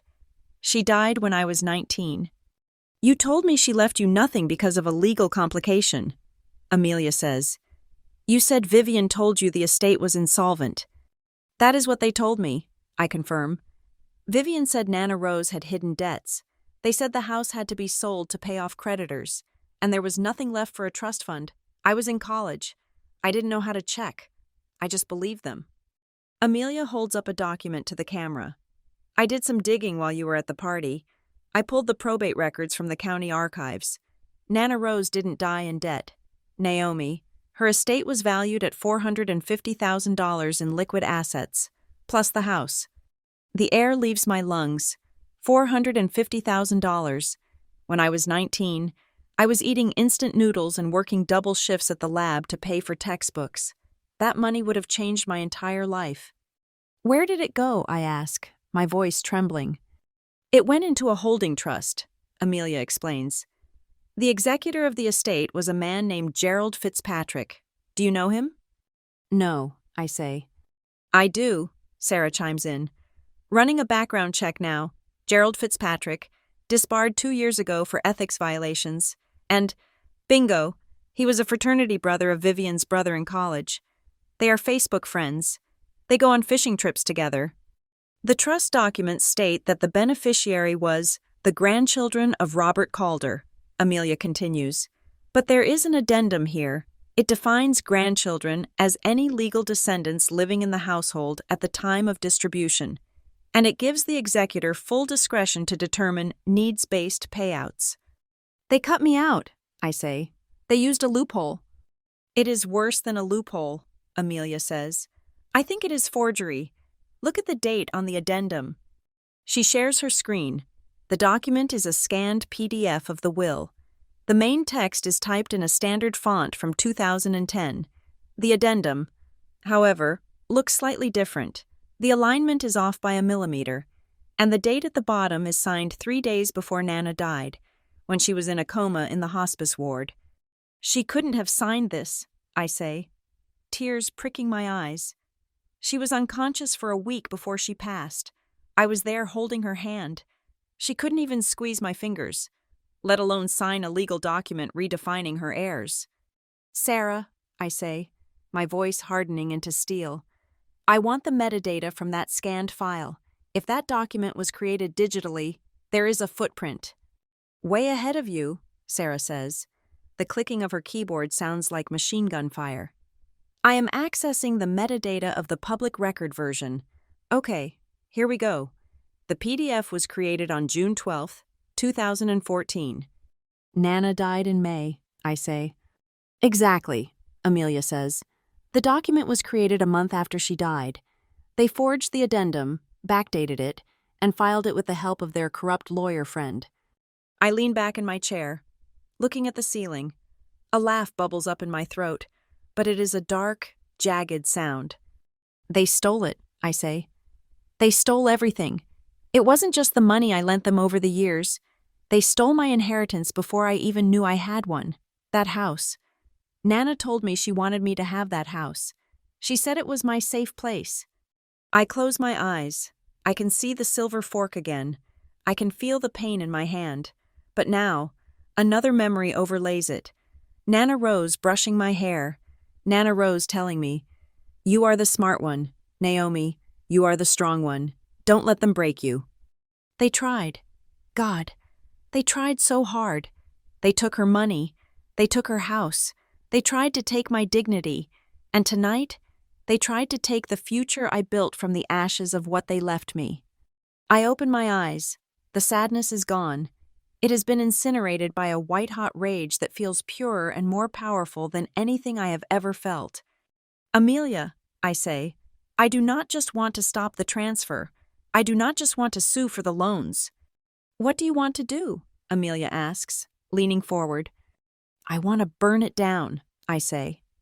I want to file a RICO suit, Racketeer Influenced and Corrupt Organizations Act. This isn't just a family dispute. This is a criminal enterprise. We have wire fraud. We have identity theft. We have forgery. We have embezzlement. We have a conspiracy between Vivian, Ethan, and this lawyer Fitzpatrick. Amelia smiles, and it is a terrifyingly professional smile. RICO is a high bar, Naomi, but with the pattern of wire fraud across state lines, since the servers are in Delaware, and the fraudulent will, we might actually have a case. It is nuclear. Go nuclear, I say. Draft the complaint. I want everything named. The house they live in, I want a lien on it. Ethan's car, seize it. Vivian's jewelry, inventory it. I want to freeze every asset they have until we find out exactly how much of my grandmother's money they spent. And your father? Amelia asks gently. He is named on the accounts. If we do this, he goes down with them. I pause. I think of my father standing in the ballroom, holding his drink, looking away while Vivian berated me. I think of him knowing about the tax paperwork and saying nothing. I think of him signing the papers that let them steal his own mother's legacy from his daughter. He made his choice, I say. He chose his wife. Now he can share her defense attorney. Okay, Amelia says. I will start the paperwork tonight. We will file first thing Monday morning. But we need more. To make the emotional abuse and the coercion stick, I need a pattern of behavior. I need texts, emails, voicemails. I have them, I say. I have everything. I open the encrypted folder on my laptop, the ledger. But it is not just numbers anymore. I open the subfolder labeled Communications. There are 7 years of saved voicemails. Click, Vivian's voice, shrill and demanding. Naomi, pick up the phone. Ethan needs help, and you are being a brat. Don't make me call your father. Click, Ethan's voice, slurring and drunk. You think you are so special with your big job. You owe us. You are nothing without this family. Click, my father's voice, weak and pleading. Just give her what she wants. Honey, it is easier that way. I am sending you the archive now, I tell Amelia. 3 gigabytes of audio and text logs, every time they asked for money, every time they threatened me, every time they gaslit me about the past. This is a gold mine, Amelia says, her eyes scanning the file list as the transfer completes. Naomi, with the forensic proof of the will forgery and these logs, we are not just going to win, we are going to dismantle them. Good, I say, because they told me I would never be one of them. I want to make sure the judge agrees. I want it on legal record that I'm not associated with these people. I stand up and walk to the window. Down below, the city lights of Minneapolis are spread out like a circuit board. Somewhere in that grid, in the ballroom below, the party is probably breaking up. Vivian is probably spinning a story about how I had a mental breakdown. Ethan is probably drinking to forget that he is about to be indigent. They have no idea that the roof is about to cave in. Amelia, I say, turning back to the screen. One more thing. I want the fork. The fork? Amelia asks, confused. The silver fork from the Thanksgiving incident, I say. 8 years ago, Vivian hit me with it. I need to know if it still exists. Naomi, that was 8 years ago, Amelia says gently. Even if they have the silverware, proving it was the weapon used, There was a housekeeper, I say, the memory surfacing from the deep recesses of my mind. Laura, she was cleaning up that night. She saw it happen. She brought me the ice pack. I remember she picked up the fork from the floor after I ran out. She didn't put it back in the sink. I grab my phone. I'm going to find Laura. And if she kept that fork, or if she is willing to testify, then we have them on assault, too. If you can find her, Amelia says. I am the best data miner in the state, I say. I will find her before sunrise. I sit back down at the computer. My hands are not shaking anymore. I feel a strange sense of peace. For years, I carried the shame of that night like a heavy stone. I thought I deserved it. I thought I was the one who was wrong. But looking at the forged will, looking at the IP logs, looking at the math, I realize I was never the problem. I was the prey. And the thing about prey is, if they survive long enough, they learn how to bite back. Let's get to work, I say. I type Laura's name into the search bar of my proprietary database. Laura Miller, Minneapolis, employment records. The screen populates. The hunt is on. I pushed open the heavy mahogany doors of the ballroom and stepped back into the fray. The air inside was still thick with the scent of expensive perfume and the sound of polite laughter. But to me, it felt like walking onto a stage where the set had not changed, but the script had been rewritten entirely in my favor. I was no longer the girl hiding in the shadows. I was no longer the daughter hoping for a scrap of validation. I was the CEO of my own life, and I was about to conduct a hostile takeover. I caught the eye of Mr. Henderson, the general manager of the Kingsley Grand. He was standing by the service entrance, looking grave. Next to him stood 2 men in dark suits, the hotel's private security detail. I gave a single, sharp nod. Henderson returned it. Touching his earpiece, the perimeter was secure. On the small stage at the front of the room, one of my father's golf partners, a man named Gerald with a red face and a loud voice, was just finishing a toast. To Robert, he bellowed, raising his glass, 65 years young and still the luckiest man I know. The room erupted in applause. Glasses clinked. Vivian beamed, clutching my father's arm, playing the part of the trophy wife to perfection. Ethan stood nearby, knocking back another scotch, looking nervous but still arrogant. As the applause died down, I did not retreat. I walked straight toward the stage. My heels clicked a steady, ominous rhythm on the parquet floor. People turned to look. I saw confusion in their eyes. Naomi? The quiet one? The one who fixes computers? What is she doing? Gerald looked surprised as I stepped up to the podium, but he stepped aside, probably assuming I wanted to offer a sentimental, daughterly tribute. I took the microphone from the stand. The feedback whined for a split second, a sharp screech that silenced the last murmurs of conversation. Thank you. Gerald, I said.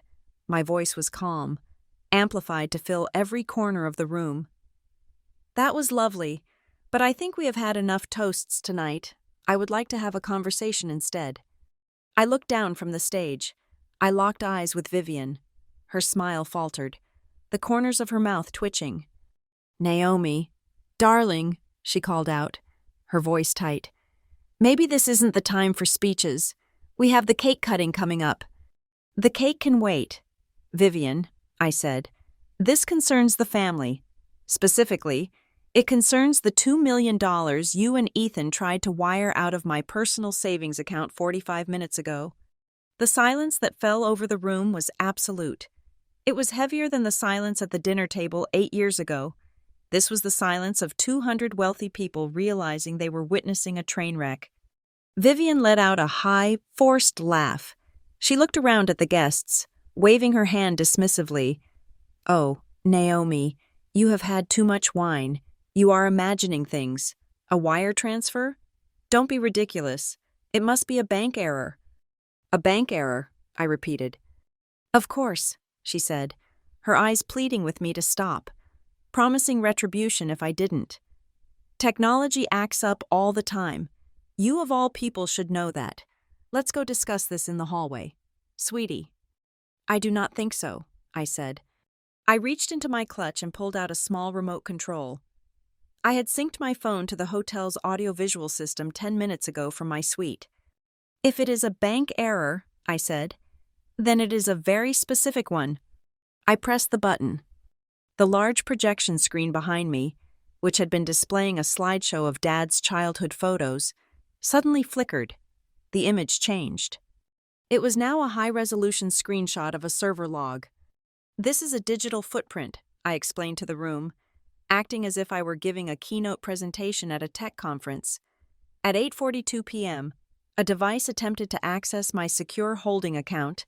It failed the biometric check, so it bypassed to security questions. The user correctly answered my mother's maiden name and the name of my first pet, information that is not public record. I clicked the remote again. A second image appeared, a map. "This is the geolocation of the IP address that initiated the request," I said.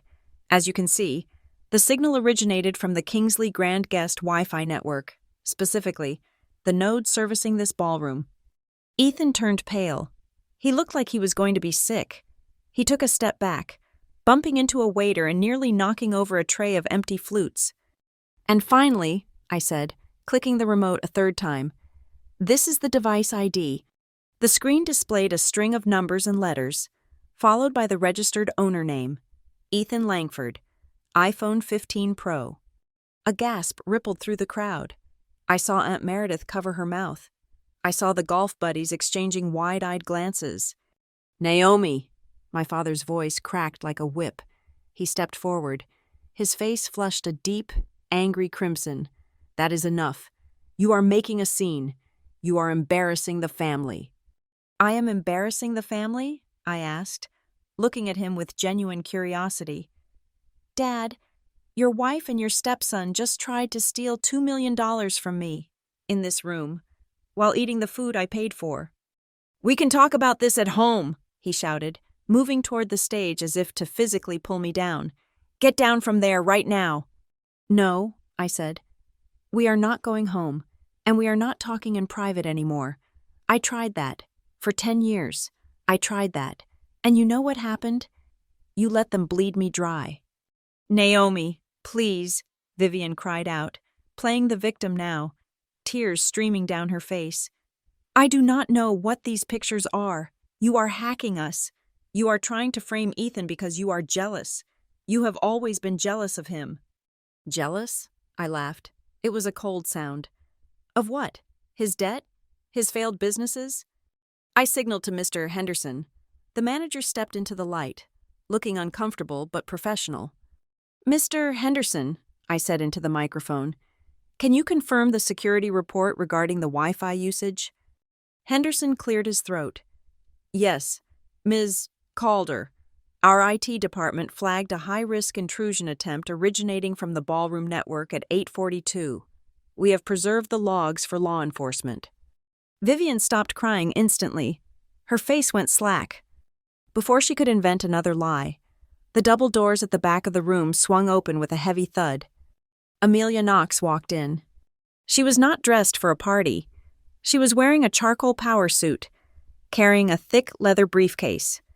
She walked through the parted crowd like Moses parting the Red Sea.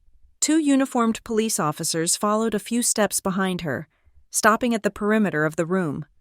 Amelia marched right up to the stage, placed her briefcase on a table near the front, and looked up at me. "Ms. Calder," she said, her voice carrying clearly, "I have the files you requested." "Thank you, Amelia," I said. "Please, share them with the class." Amelia turned to the stunned guests. She opened the briefcase and pulled out a stack of documents. She held up the first one. "My name is Amelia Knox. managing partner at Knox & Associates. I represent Naomi Calder. What you are seeing on the screen is just the tip of the iceberg." She pulled out a chart and handed it to the nearest guest. My father's business rival, Mr. Sterling. He looked at it, his eyebrows shooting up. "Over the last 10 years," Amelia announced, "Naomi Calder has transferred a total of $4,822,550 to Robert Calder, Vivian Langford Calder, and Ethan Langford." The room gasped again. This time it was louder. Nearly $5 million. "These transfers were categorized as loans," Amelia continued, her voice razor-sharp. "To date, exactly $0 have been repaid." "That is a lie!" Ethan screamed. He lunged forward, his face twisted in ugly rage. "She gave it to us! We are family! It was a gift! She said she wanted to help!" "I have the emails." "Ethan," I said from the stage, "I have the texts where you promised to pay me back with 20% interest. I have the voicemails where you cried about losing your car if I didn't wire the cash." I clicked the remote again. An email from Ethan appeared on the screen. It was dated 2 days ago. Sent to a real estate broker. Subject: Lakeside Lodge. Funding: Body. "Do not worry about the deposit. I have a silent partner coming through with $2 million cash this weekend. I just have to massage the transfer. But the money is practically mine." "Practically yours," I read aloud. "That sounds like premeditation to me." You hacked my email," Ethan shouted, pointing a shaking finger at me. "That is illegal. You are the criminal. You are invading my privacy." "Discovery is a bitch, isn't it?" I said. Amelia stepped forward again. "And then there is the matter of the estate of Rose Calder." My father froze. He looked at Amelia, then at me. For the first time, I saw genuine fear in his eyes. "We have evidence," Amelia said, holding up the metadata analysis report, "that the will of Rose Calder was altered 6 weeks after her death. A digital forgery was used to redirect assets, specifically, the family home and a trust fund valued at $450,000, away from Naomi Calder and into the control of Vivian Langford." "You are lying," Vivian shrieked. She sounded feral now. "Rose was senile. She didn't know what she wanted. I took care of her. I deserved that money." "Did you deserve to forge a signature?" Amelia asked calmly, "because the timestamp on the digital file proves the document was created by a user named Vivian L. on a computer located in this very hotel, utilizing a software license registered to your brother's law firm." The guests were whispering furiously now. Phones were out. People were recording. This was not just a scandal. It was a social execution. Ethan looked around, his eyes wild. He realized the walls were closing in. He realized the visionary businessman act was dead. He looked at me, standing above him on the stage, untouchable. "You set us up," he spat. "You left that account open on purpose. You knew we would try. You trapped us." "I left a door unlocked," I said cold. "You are the one who walked in and tried to rob the place." "It took me a month," Ethan yelled, losing all control. "Do you know how hard it was to guess those stupid security questions? I had to go through all of Dad's old photo albums to find the name of that mutt dog. I worked for that access. You cannot just call it fraud when I put in the effort." The room went dead silent. Ethan froze. He realized what he had just said. He had just confessed, in front of 200 witnesses and 2 police officers, to spending a month systematically trying to breach my security. I smiled. It was not a happy smile. It was the smile of a chess player who just watched their opponent knock over his own king. "Thank you, Ethan," I said softly. I think the police officers heard that quite clearly. My father slumped into a chair, burying his face in his hands. He was finished. His reputation, his standing, his carefully curated life. It was all gone. Vivian was shaking, staring at Ethan with pure hatred. She knew it was over, too. I looked out at the crowd. I looked at Madeline, my cousin, who was standing near the back, looking pale and small. I remembered her laugh. I remembered her telling me I would never belong. You know, I said into the microphone, my voice dropping to a conversational volume that felt louder than a shout. My cousin Madeline once told me something very important. She told me, "You will never be one of us." I looked straight at Madeline. She flinched. "For 8 years. I thought that was an insult," I said. "I thought it meant I was less than you. I thought it meant I was broken." I paused, looking at Vivian, then Ethan, then my father. But tonight, I realize it was the greatest compliment anyone has ever paid me. I stepped out from behind the podium. I walked to the edge of the stage. "You are right. I am not one of you. I do not steal from family. I do not forge wills. I do not hit children with silverware because I feel insecure." "Naomi, stop," my father whispered, but no one listened to him. "You told me I wasn't family," I said. "You treated me like an employee. You treated me like a bank. So, tonight, I am treating you like a business transaction that has gone bad." I gestured to Amelia. She handed a thick envelope to the police officers, who began to move toward Ethan and Vivian. "I am not your daughter tonight," I said. "I am not your sister, and I am certainly not your victim." I looked Ethan dead in the eye as the officers approached him. "I am the plaintiff." I turned back to the microphone one last time. "Enjoy the cake, everyone. I paid for it. But I suggest you eat quickly. The police will need to take statements." I dropped the microphone. It hit the floor with a heavy thud, the sound echoing like a gavel striking the bench. I walked off the stage, past my father who could not even look at me, and stood next to Amelia. I watched as the officers asked Ethan to put his hands behind his back. I watched the illusion of the Langford dynasty crumble into dust, right there on the ballroom floor. And for the first time in my life, I didn't feel the urge to fix it. I just watched it burn. The silence in my apartment is heavy, engineered, and expensive. I live on the 20th floor of a building with biometric access control, 24-hour concierge security, and walls thick enough to silence a gunshot. After the chaos of the Kingsley Grand, I retreated here. Pulling up the drawbridge behind me, I instructed the front desk that no one with the last name Langford or Calder was allowed past the lobby. I told them that if my father showed up, they were to call the police, not me. It has been 3 days since the party. 3 days since I stood on a stage and dismantled the facade of my family. I have not left the apartment. I have been working remotely, coordinating with Amelia and the forensic team at Viridian, turning my living room into a command center. My personal phone, however, has become a hazardous object.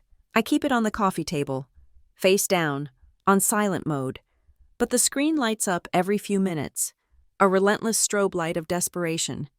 I pick it up and scroll through the notifications. There are 43 missed calls from Vivian, 12 from my father, and a barrage of text messages from Ethan. I open the voicemail app. I do not listen to them live. I cannot handle the sound of their voices in real time. I play the transcriptions. Vivian's voice fills the room, tinny and distorted by the speaker. "Naomi, please pick up. You are overreacting. It was a misunderstanding. We were just testing the account limits. We wanted to see if the bank would actually process a transaction that size before we asked you formally. It was a stress test. We would never steal from you. We are family. Call me back. Now." I delete it. A stress test. She is trying to gaslight me even now, using terminology she thinks I will respect. She thinks if she frames attempted grand larceny as a technical diagnostic, I will simply nod and apologize. Then I open Ethan's messages. They are less diplomatic. "You think you are smart? You are a rat. If you file that lawsuit, I am going to the press. I will tell them about the drugs.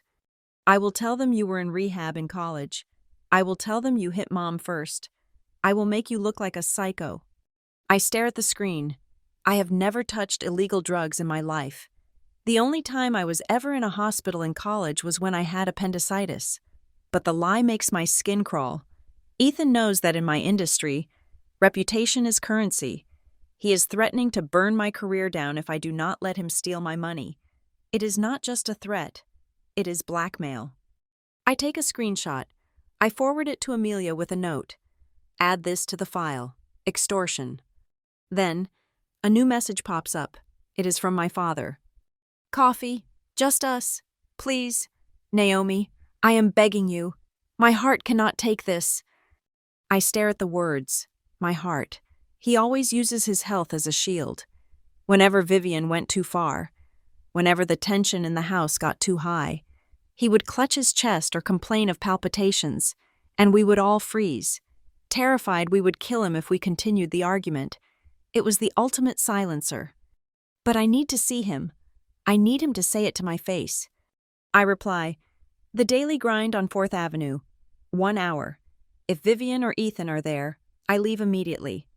He replies instantly, just me, I promise. I dress in a suit. It is armor.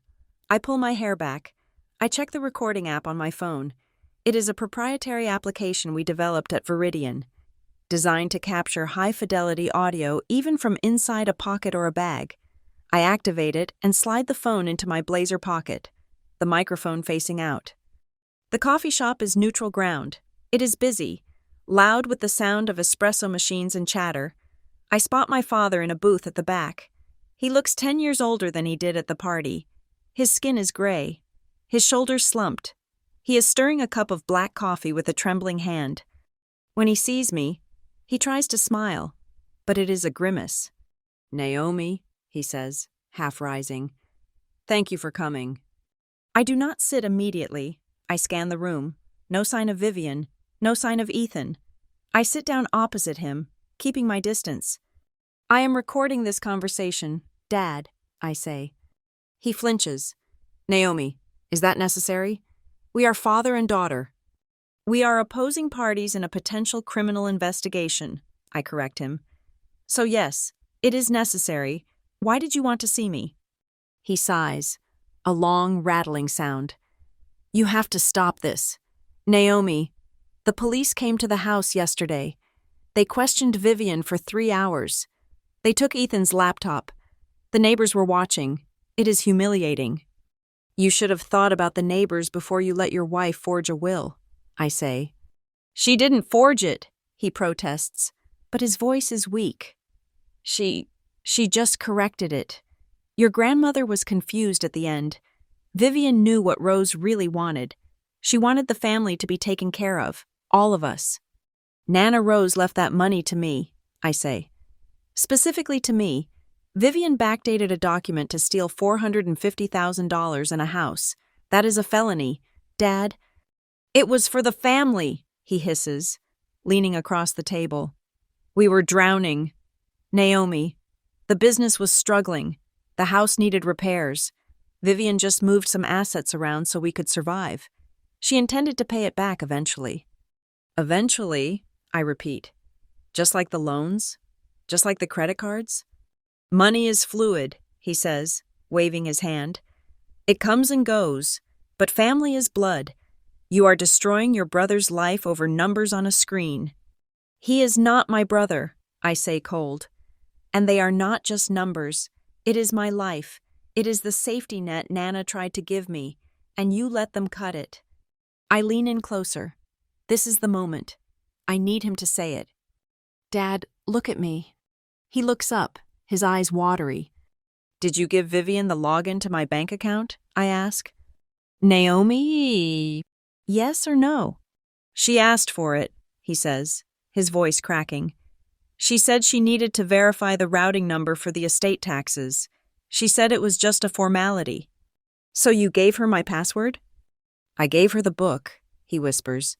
The little black book where I keep my passwords. I had written yours down years ago. That time you helped me set up the transfer for your tuition reimbursement. I forgot it was in there. You didn't forget, I say. You knew she was looking for money. You knew she was trying to crack my account. I thought she just wanted to look, he pleads. I didn't think she would try to move $2 million without asking. I told her to ask you first. I said, Vivian, ask Naomi.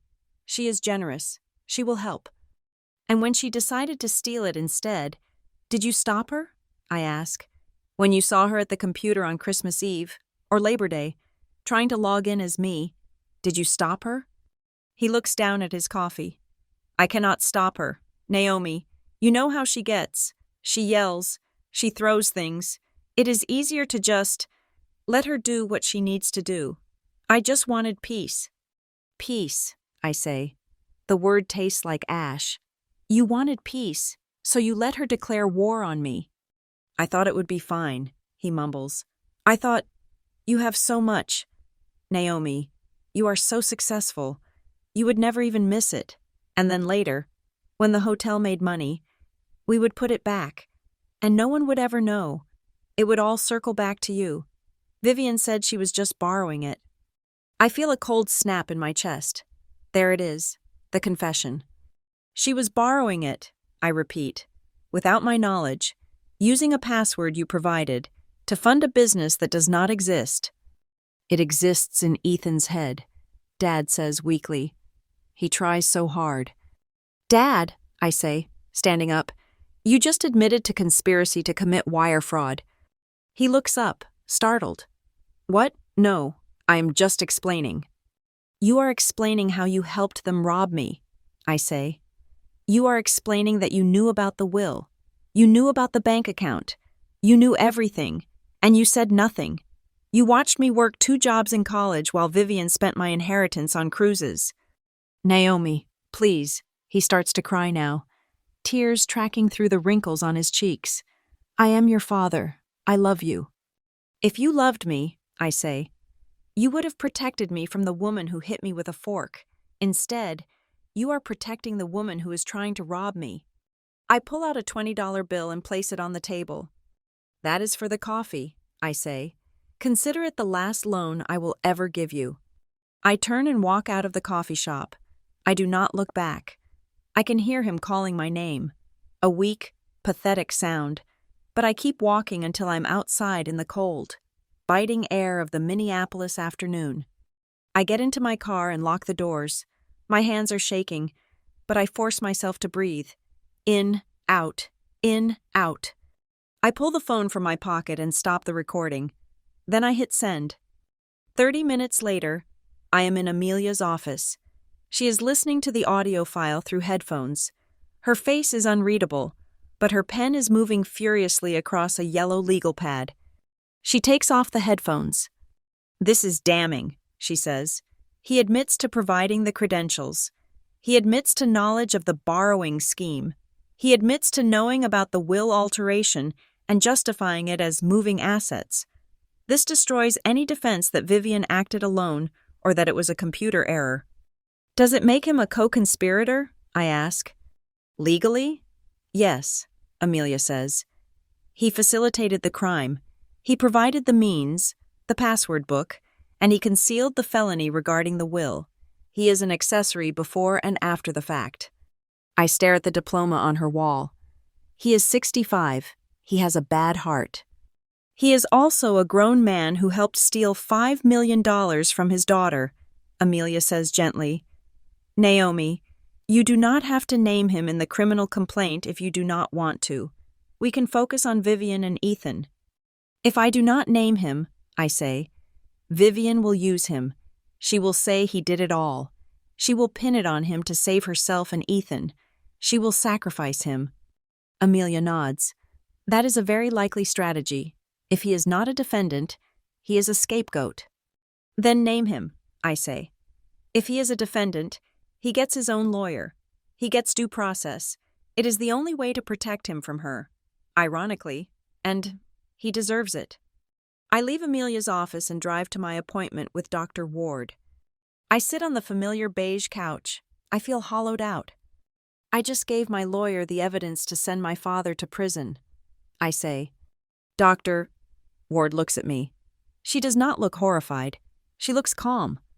How does that feel? She asks. It feels like I am the bad guy. I admit. It feels like I am the one breaking the family. He was crying. Elena. He looked so small. Naomi, Dr. Ward says. Imagine you are walking down the street. A man and a woman approach you. The woman pulls out a knife and demands your wallet.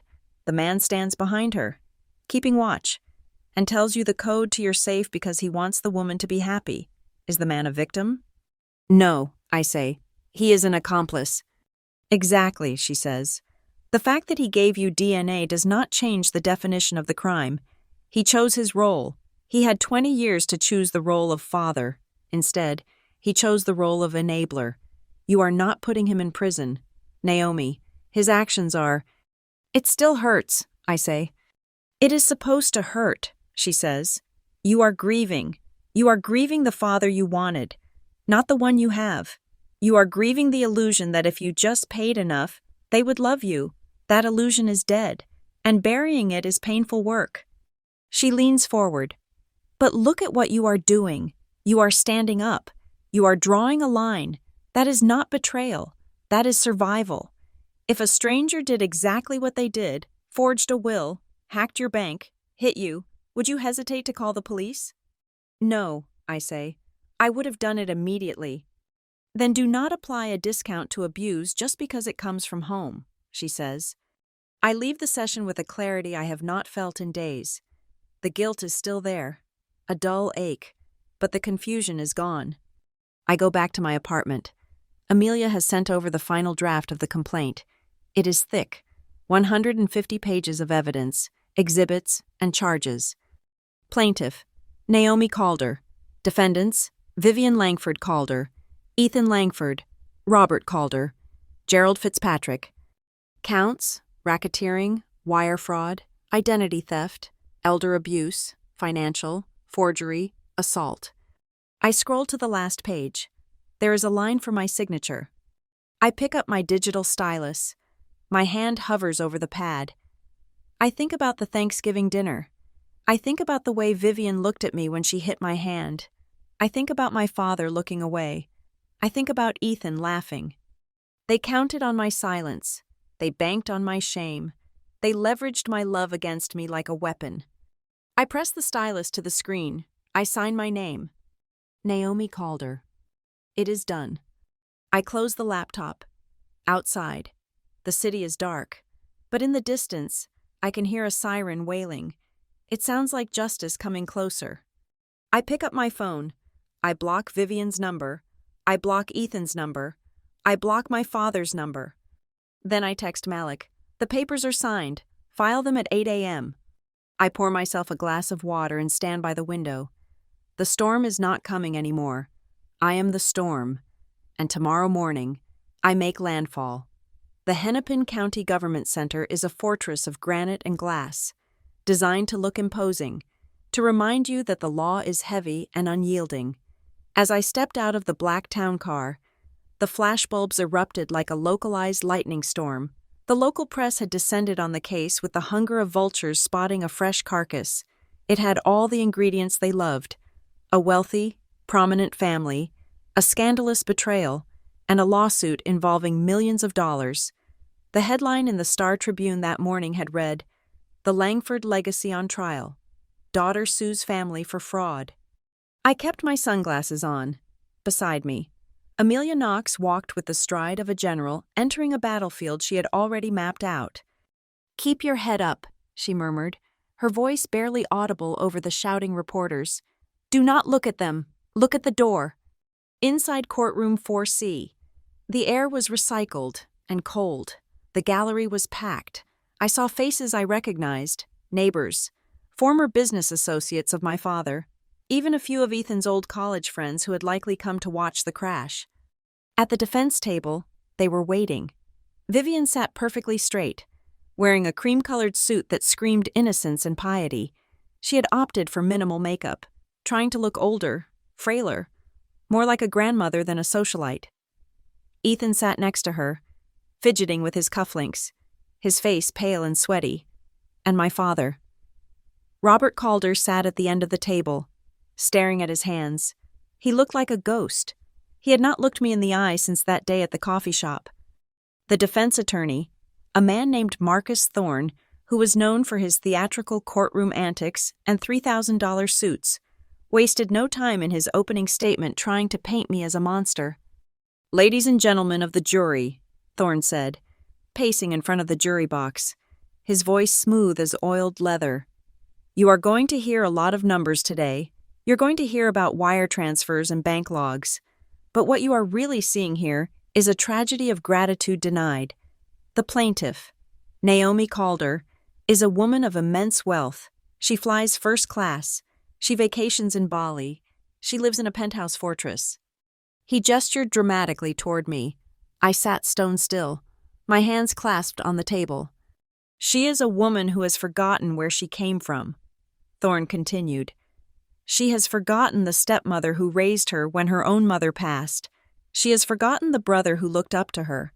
Instead of helping her family through a temporary rough patch, she has chosen to humiliate them. She has chosen to hoard her millions while her father worries about his retirement. This is not a case about fraud. This is a case about a cold, calculating woman who wants to cut her family out of her life and keep every penny for herself. It was a good story. If I didn't know me, I might have hated me too. But then it was our turn. Amelia did not pace. She stood behind the podium, solid and immovable. The defense wants you to talk about feelings, Amelia said clearly. We are going to talk about facts. We are going to talk about theft. We are going to talk about forgery. And we are going to talk about a pattern of abuse that started long before any wire transfers took place. She called me to the stand. Walking to the witness box felt like walking a tightrope. I could feel Vivian's eyes boring into the side of my skull. I swore the oath, sat down, and adjusted the microphone. Ms. Calder, Amelia began gently, I want to take you back to November of 2017. You were 21 years old. Can you tell the court what happened during Thanksgiving dinner that year? I took a breath. I had practiced this with Dr. Ward. I had practiced telling the story without breaking down, without letting the shaking take over my voice. I had just returned from university, I said. My voice sounded stronger than I expected in the quiet room. I was working 2 jobs. I was tired. We were at the dinner table. My stepmother, Vivian, and her family were there. And was there an incident involving the silverware? Amelia asked. Yes, I said. I accidentally used the wrong fork. It was a silver fork with a floral pattern. Vivian told me it was the Langford family silver, reserved for her son, Ethan, and her blood relatives. She told me to give it to her. And what happened when you handed it to her? My hand was shaking, I said, looking directly at the jury. I dropped it. Vivian picked it up. She grabbed my left hand, pinned it to the table, and struck the back of my hand with the handle of the fork. A ripple of murmurs went through the gallery. Vivian shook her head frantically, whispering something to Thorne. Did it hurt? Amelia asked. Yes, I said. It left a deep bruise. It swelled up immediately, but the physical pain wasn't the point. What was the point, Ms. Calder? The point was to establish a hierarchy, I said. My cousin, Madeline, looked at me and said, You will never be one of us. Vivian hit me to confirm that statement. She hit me to show me that in my own father's house, I was an intruder. I was there on probation. And if I stepped out of line, even by using a fork, I would be punished. Thorne stood up. Objection. Relevance? This alleged incident happened 8 years ago. It has nothing to do with the financial charges. It goes to the state of mind of the defendants, Amelia countered coolly. It establishes a pattern of coercion and dominance that explains why my client felt forced to comply with financial demands for years. Overruled, the judge said. Proceed. I have no further questions for the witness at this time, Amelia said. But the prosecution calls Laura Miller to the stand. The heavy doors opened, and Laura walked in. She was older now, her hair completely gray, but she walked with the same quiet dignity I remembered from when she was the housekeeper. She refused to look at Vivian. Laura took the stand. Amelia walked over to the evidence table and picked up a sealed plastic bag. Inside was a tarnished, heavy silver fork. Ms. Miller, Amelia said, do you recognize this object? Yes, Laura said softly. That is one of the dinner forks from the Langford set. I polished them by hand for 5 years. And do you recall the night of Thanksgiving, 2017? I do, Laura said.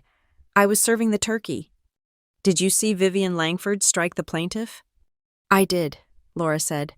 Her voice trembled slightly, but she held her ground. Ms. Naomi dropped the fork. Mrs. Langford got very angry. She grabbed Ms. Naomi's hand and smashed the fork down on it.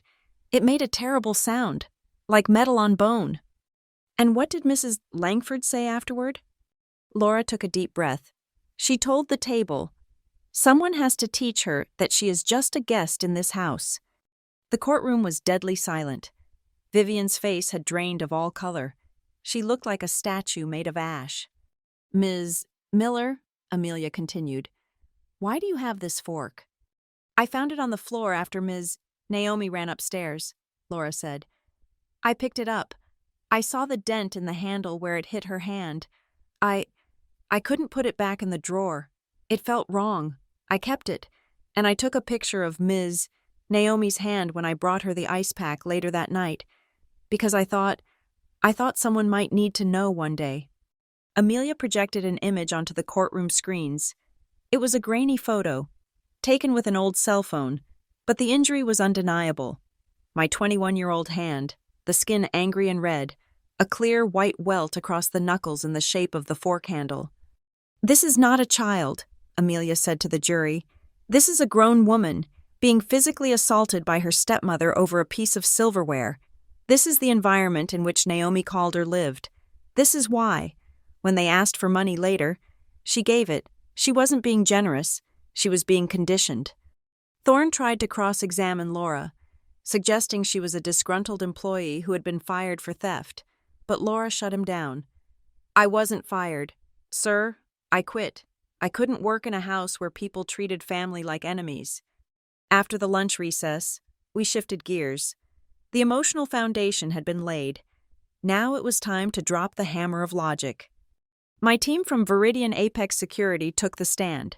Sarah, my lead forensic analyst, looked incredibly young in her blazer, but when she started speaking about IP protocols, she commanded the room.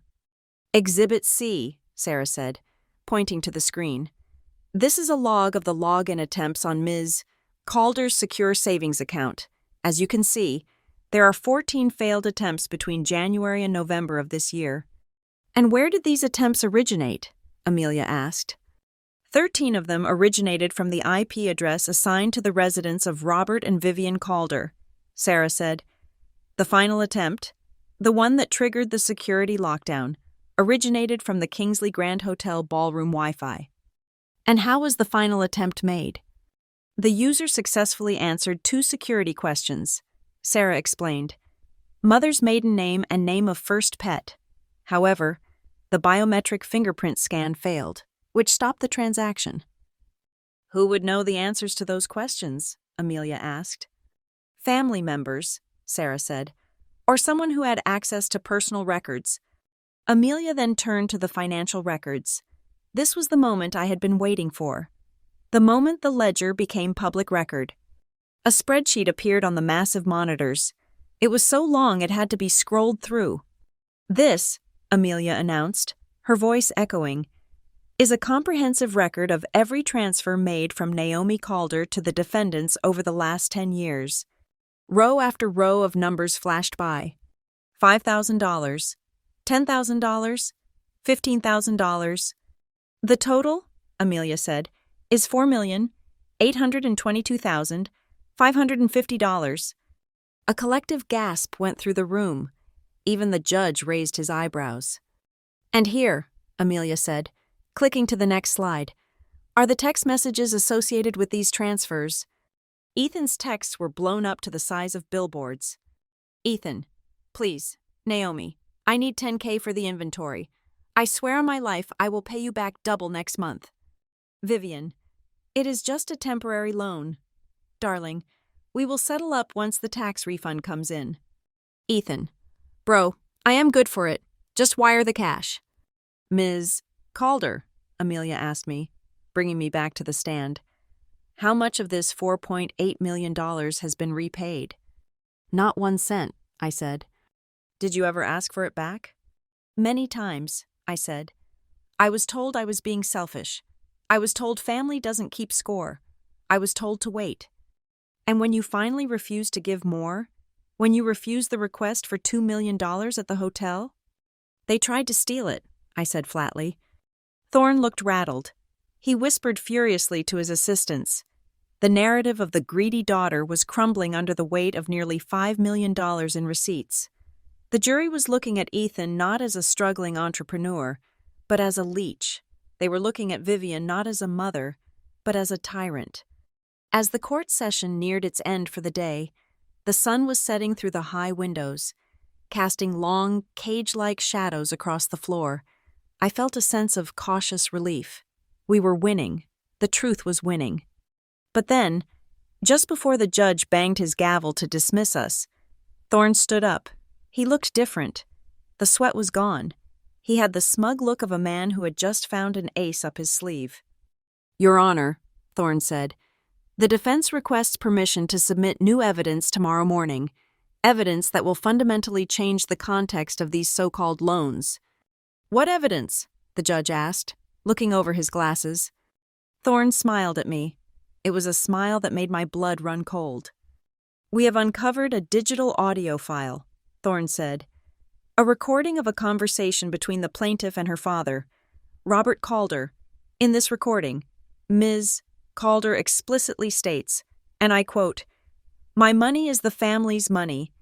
We believe this proves the existence of a verbal contract, a family pot agreement, that authorized my clients to access and utilize her accounts.'" I frowned. I racked my brain. My money is the family's money? I had never said that. I had never agreed to that. Amelia leaned over to me. "Naomi, did you say that?" "No," I whispered, panic flaring in my chest. "Never. That is impossible." "We will see," Thorne said, loud enough for the jury to hear. "It seems Ms. Calder's memory might be convenient, but the tape does not lie." The judge nodded. "We will review the admissibility of the evidence tomorrow morning at 9 a.m. Court is adjourned." As the gavel banged, the room erupted into noise. I sat there, frozen. I looked across the aisle. Ethan was grinning. It was the same grin he had at the dinner table 8 years ago, a grin that said he knew something I didn't. "They are bluffing," Amelia said, packing her briefcase quickly. "Or they are taking something out of context." "Ethan does sound editing," I said, my mind racing back to his failed podcasting venture. "He has software. He knows how to cut audio." "We will analyze it," Amelia said. "Don't worry. If it is fake, your team will catch it." But as I walked out of the courtroom, past the flashing cameras and the shouting reporters, the cold confidence I had felt earlier began to crack. A verbal contract. If they could convince the jury that I had given them blanket permission, the fraud charges would vanish, the theft would become a misunderstanding, and I would be the villain again. I looked at my father as he was led out a side door. He looked back at me for a split second. There was shame in his eyes. Yes, but there was also something else. Guilt. He knew about the tape. He was part of it. I tightened my grip on my purse. They were not going down without a fight. They were going to try to use my own voice to silence me. I walked out into the Minneapolis evening, the air biting and cold. I needed to get back to the war room. I needed to hear that tape. Because if Ethan Langford thought he could use a manipulated recording to beat a cybersecurity expert, he was about to learn that there is a very big difference between editing a podcast and fabricating evidence in a federal lawsuit. The fork was just the beginning. The real fight was about to happen in the waveform. The courtroom speakers crackled with a burst of static, followed by a voice that was unmistakably mine. "Dad, stop worrying. My money is the family's money." The recording was grainy, overlaid with the hiss of background noise, but the words were clear. They hung in the air of the courtroom like smoke, suffocating and undeniable. Marcus Thorne, the defense attorney, hit the pause button with a flourish. He turned to the jury, his face arranged in a mask of solemn vindication. "You heard it yourselves," Thorne said, his voice smooth. "My money is the family's money. This was not a loan. Ladies and gentlemen, this was not theft. This was a verbal contract, stated explicitly by the plaintiff, granting her father and her family access to her resources. She gave them permission, and now She is suffering from buyer's remorse. I sat frozen at the plaintiff's table. My hands were gripping the edge of the wood so hard my knuckles had turned white. I felt the blood drain from my face.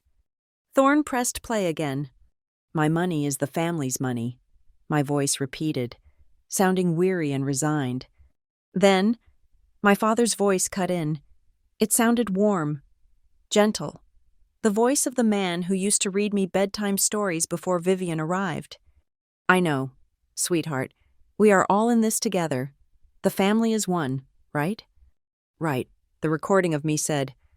Thorne stopped the tape. "No further questions for this witness at this time, Your Honor." The courtroom erupted in whispers. I could feel the shift in the atmosphere. The jury, who 10 minutes ago had looked at Ethan with disgust, were now glancing at me with suspicion. The narrative had flipped. If I had told them the money was theirs, then the fraud charges were baseless. If I had agreed to be their bank, then locking them out was the betrayal. I looked over at the defense table. Ethan was leaning back in his chair, a smirk playing on his lips. He winked at me. It was a tiny, imperceptible movement, but it hit me like a physical blow. "Recess," the judge announced. "We will reconvene in 1 hour." As soon as the doors to the private consultation room closed behind us, I paced the length of the small space, my heels clicking frantically against the tile. "I never said that," I said, my voice shaking. "Amelia, I never agreed to a blanket usage of my funds. That conversation, I remember talking to Dad, but not like that. It feels wrong." Amelia was already on her phone, texting Sarah at the Viridian lab. "Naomi, sit down. Breathe. The voice is yours. We cannot deny that, but the context feels disjointed. Did you hear the background noise? It cut out between your sentence and your father's response." "I remember the day," I said, stopping in my tracks. "It was 3 years ago. I had just found out about a $500 charge on my credit card that I didn't make. Dad called me. He was crying. He said Vivian had made a mistake with the card numbers."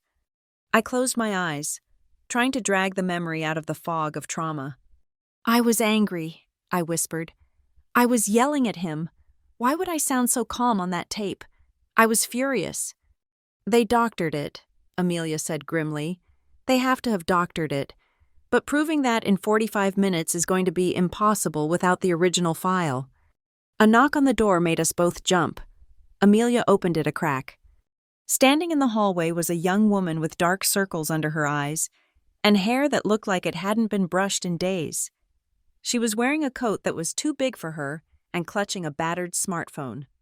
It was Riley, Ethan's girlfriend, or rather, his ex-girlfriend. I hadn't seen Riley in 6 months. The last time I saw her, she was hanging off Ethan's arm at a gala, looking at him like he was a god. Today, she looked at the door like she wanted to burn the building down. "Ms. Calder?" Riley said, her voice raspy. "I heard what happened inside. The recording." "Riley?" I asked, stepping forward. "What are you doing here?" "Ethan broke up with me via text 2 weeks ago," Riley said, stepping into the room uninvited. "He told me he had to focus on the family legal battle. Then I found out he put the lease of his office space in my name. The landlord is suing me for $12,000 in back rent." She looked at me, her eyes hard. "He threw me under the bus, Naomi, just like he did to you." "Riley, we are in the middle of a crisis," Amelia said gently, "unless you have something relevant to the case." "He bragged about it," Riley interrupted. "A month ago, he was drunk. He was messing around on his laptop with some audio software. He told me he was going to fix the narrative. He said he could make you say whatever he wanted." My heart skipped a beat. "He edited the tape." Riley nodded. She pulled a piece of paper out of her pocket. It was a scribbled list of passwords. "He never changes his passwords," Riley said. "He thinks he is a genius, but he uses the same password for everything. This is for his iCloud. This is for his Dropbox. He backs up everything because he is paranoid." She handed the paper to Amelia. "Burn him," Riley said. "Burn him to the ground." Amelia looked at the paper, then at me. A slow, terrifying smile spread across her face. Get Sarah on the video link, Amelia ordered. Now.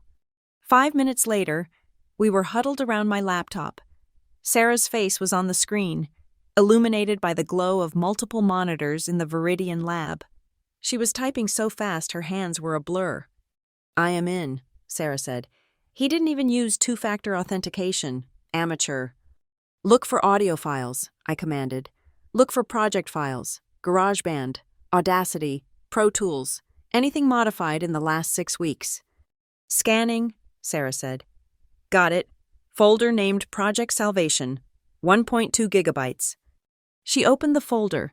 Inside were dozens of raw audio clips and one master project file. He kept the receipts, Sarah breathed. Naomi, look at this. She shared her screen. We saw a digital waveform, the visual representation of sound.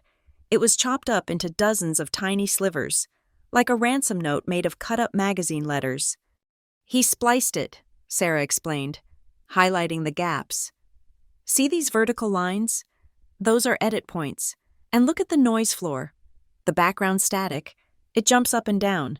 He took a recording of you saying, "My money is," from one conversation, and "the family's money," from a completely different sentence, and stitched them together. Can you prove it? Amelia asked. Prove it? Sarah laughed. I can show you the fingerprints. Look at the breathing pattern here. He looped the sound of your father sighing to cover a bad cut. It is the exact same waveform repeated 3 times. Humans do not breathe in loops. Is there an email? I asked. Did he send this to anyone? Sarah switched tabs to Ethan's sent folder. Bingo, she said. There was an email sent to Vivian Langford dated 3 days ago. Attached was the file Naomi Confession Final Mix, MP3. The body of the email read, Mom, this is the best I could do with what we had. It is choppy, but if we play it on low quality, the jury won't notice. If things get bad, use this to prove she agreed. It is our insurance policy. Insurance policy, I repeated. He just handed us a signed confession of evidence tampering. Wait, I said, a sudden memory jolting me. If he edited it, he had to have a source file.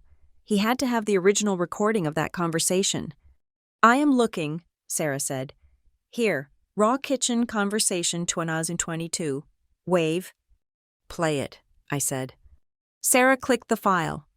The audio was clear. It was me and my father. I sounded angry. Dad, you have to stop this. You cannot just let her take $500. That is theft. I know, honey, but we needed groceries, my father's voice said. Then ask me, my voice yelled. Don't just take it. I am sorry, Dad said, but we are family. My money is the family's money. Isn't that what you want me to say? That everything I have is yours? No, I shouted on the tape.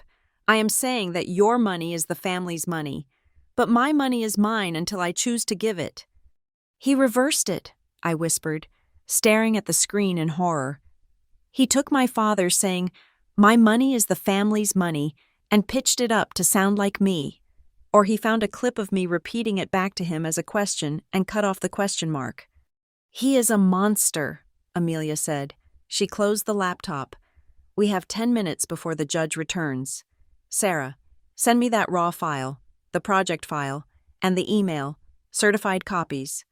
Sent, Sarah said. We walked back into the courtroom. The air was different now. I didn't feel fear.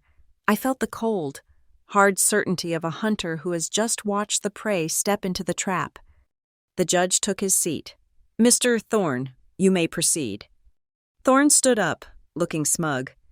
The defense rests on the validity of the audio evidence. Your Honor, it speaks for itself. Actually, Amelia said, standing up, the plaintiff has a rebuttal witness. We would like to recall Ms. Naomi Calder to the stand, and we would like to submit new digital evidence that has come to light during the recess. Thorne frowned. Objection. This is a surprise introduction. It goes to the authenticity of the defense's exhibit, Amelia said, and it is vital for the integrity of this court. The judge looked at Amelia's face, then at Thorne's. I will allow it. Make it quick. I took the stand again. I looked at Ethan. He was still smiling, but the smile was faltering at the edges. He noticed Riley sitting in the back row of the gallery now. She gave him a little wave. His face went white. "Ms. Calder," Amelia said, "did you state, 'My money is the family's money'?" "I did not," I said. "But we heard the tape," Amelia said. "You heard a fabrication," I said. "You heard a collage of sentences stitched together by my brother to frame me." "Objection!" Thorne shouted. "Speculation!" "I have the proof," Amelia said. "Your Honor, I would like to play Exhibit D. This is a screen recording of the audio editing project file retrieved from Ethan Langford's cloud account 20 minutes ago." Thorne turned to Ethan. Ethan looked like he was about to vomit. The screens in the courtroom lit up. Everyone saw the interface of the audio software. They saw the jagged, cut-up lines of the waveform. They saw the file name, Project Salvation. And then, Amelia projected the email. "If things get bad, use this to prove she agreed. It is our insurance policy." The jury gasped. It was a loud, collective sound of shock. "And finally," Amelia said, her voice ringing like a bell, "I would like to play the unedited, original recording of the conversation, which was also found in the defendant's possession." She pressed play. My voice filled the room, not the calm, submissive voice from before, but the strong, angry voice of a woman drawing a line. "I am saying that your money is the family's money, but my money is mine until I choose to give it." And then, the rest of the conversation played out. "Dad, I know, sweetheart. We are all in this together. The family is one, right?" "Me. No, Dad. The family is a mess, and I'm not funding the chaos anymore unless everyone respects boundaries and signs a clear contract." The last part of the sentence hung in the air. Unless everyone respects boundaries and signs a clear contract. That was the context. That was the truth. Thorne slumped into his chair. He put his head in his hands. He knew he had just been caught presenting falsified evidence. He was looking at a mistrial, sanctions, and possibly disbarment. Vivian turned on Ethan. "You idiot!" she hissed, loud enough for the first 3 rows to hear. "You told me it was real. You told me she said it." "She did say it," Ethan stammered, his voice rising in panic. I just cleaned it up a little. I just made it clearer." "You manufactured a confession," the judge said. His voice was terrifyingly quiet. "Mr. Thorne, I want you and your clients in my chambers immediately. The jury is dismissed." "But, Your Honor," Thorne started. "Chambers," the judge roared. "Now." The bailiff moved to escort the jury out, but they were all looking at the defense table with expressions of pure revulsion. The red herring had not just failed, it had exploded in their faces. I sat in the witness box, watching the chaos unfold. Ethan was shaking his head, looking at Riley, who was smiling a cold, hard smile from the back of the room. Vivian was weeping, but no one was offering her a tissue. My father was staring at the table, looking smaller than I had ever seen him. They had tried to use my voice against me. They had tried to turn my words into a weapon, but in doing so, they had handed me the one thing I needed to bury them completely. Proof of malice. Amelia looked at me and winked. "That," she whispered, as she gathered her papers, "is what we call a checkmate." I stood up and walked back to my table. My legs were steady. My heart was calm. The doubt was gone. I didn't just have a case anymore. I had a conviction. And as the bailiff led Ethan and Vivian away toward the judge's chambers, I realized something else. I wasn't just getting my money back. I was getting my name back, and it was going to cost them everything. The fluorescent lights of the courtroom hummed with a low electric buzz that seemed to vibrate against my skin. It was the only sound I could hear over the pounding of my own heart. The room was packed to capacity. Every bench was filled with spectators, reporters from the Star Tribune, and curious onlookers who had followed the collapse of the Langford-Calder dynasty like a slow-motion car crash. I sat at the plaintiff's table, flanked by Amelia Knox and Malik Harris. Amelia sat with the stillness of a predator waiting to strike, while Malik tapped his pen rhythmically against his legal pad. Across the aisle, the defense table looked like a funeral parlor. Vivian sat rigid, her face gray and stripped of the expensive makeup she usually wore like armor. Ethan was slumped in his chair, staring at the floor, his leg bouncing nervously. And my father, Robert Calder, looked like a man who had aged 20 years in 3 weeks. He was gaunt, his suit hanging loosely on his frame, his eyes hollow and rimmed with red. He looked nothing like the host of the lavish party at the Kingsley Grand. He looked like a ruin. "All rise," the bailiff announced. The room stood as one. Judge Harrison entered, his black robes flowing around him like the wings of a crow. He took his seat, adjusted his glasses, and looked out over the courtroom. His gaze lingered on the defense table for a long, uncomfortable moment before shifting to the jury box. "Has the jury reached a verdict?" Judge Harrison asked.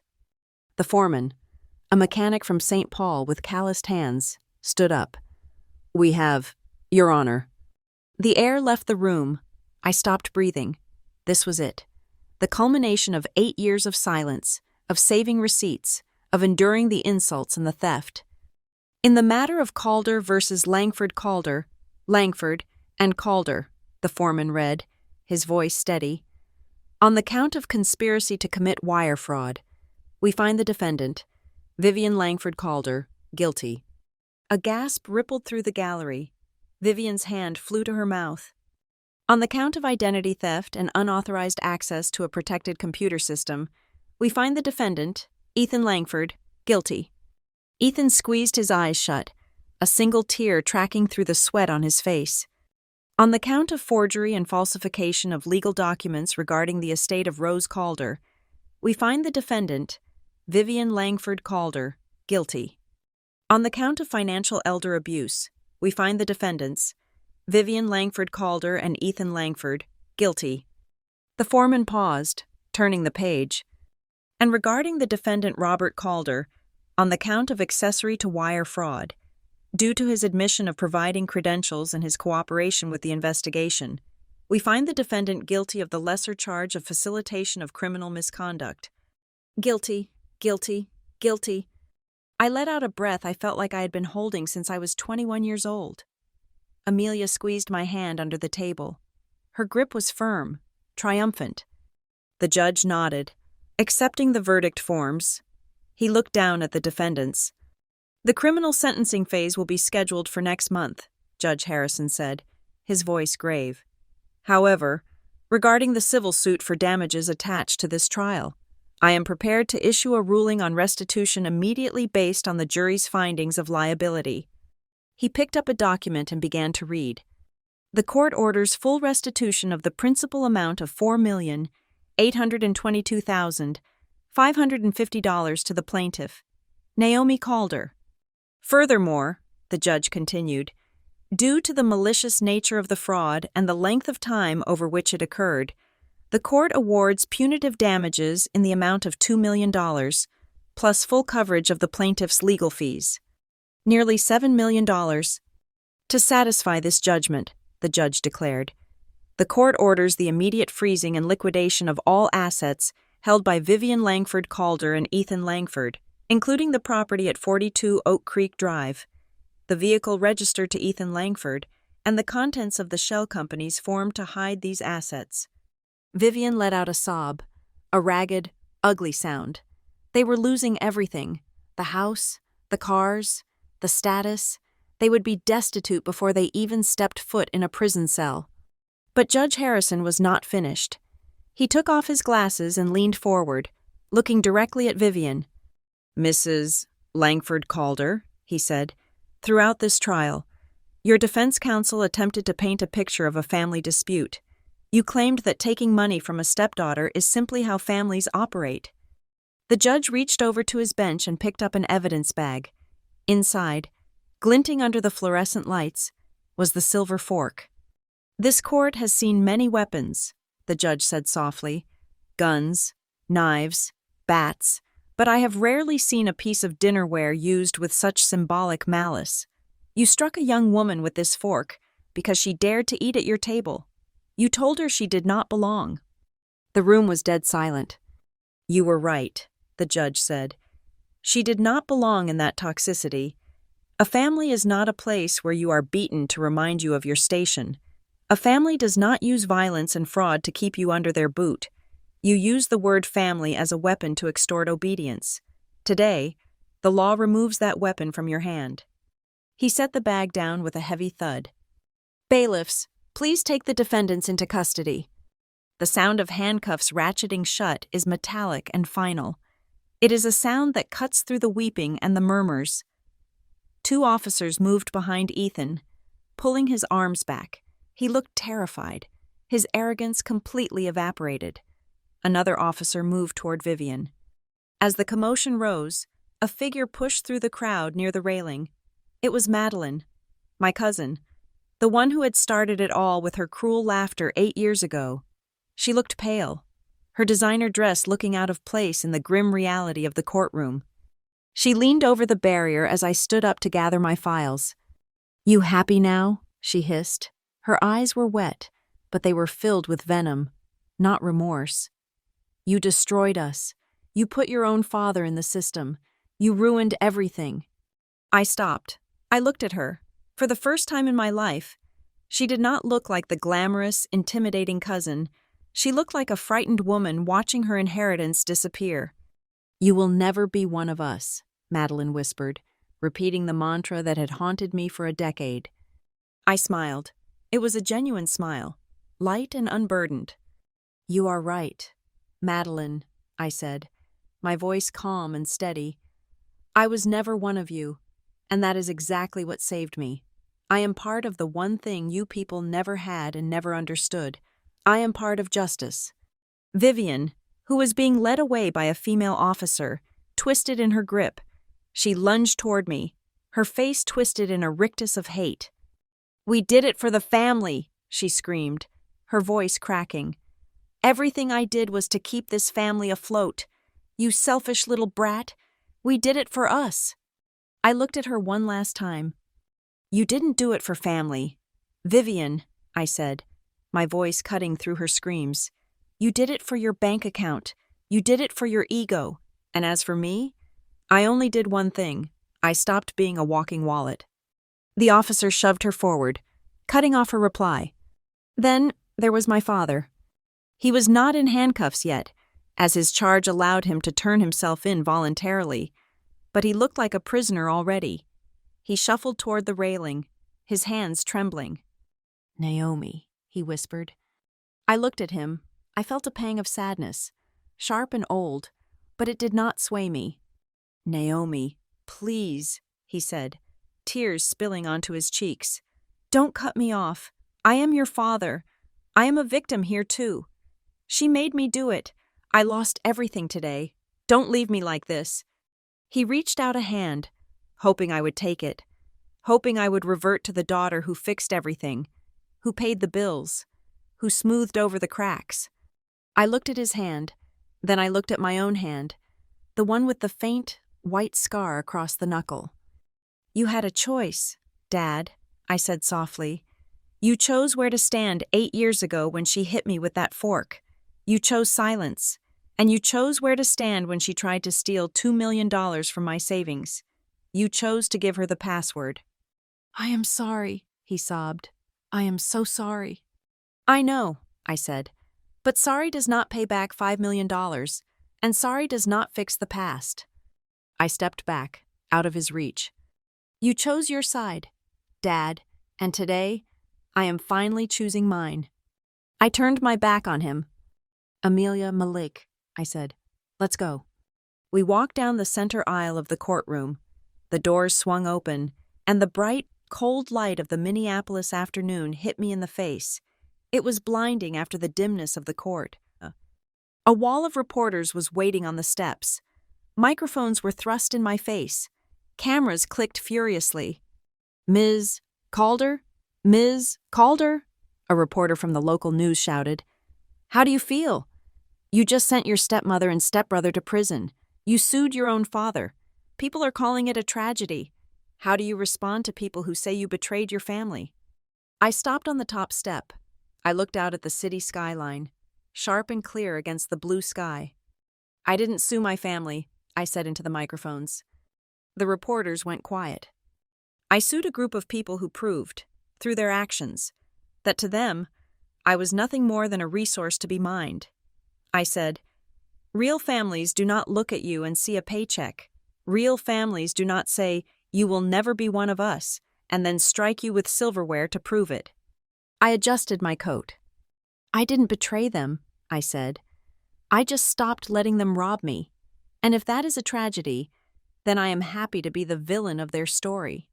I turned and walked down the steps toward the waiting car. I didn't look back at the courthouse. I didn't look back at the people I used to call kin. The heavy door of the car closed with a solid, reassuring thunk, shutting out the noise of the press, as the car pulled away into traffic, moving toward the highway and the life I had built with my own hands. I felt a weight lift off my shoulders that I hadn't realized I was carrying. They wanted my money. They got a verdict.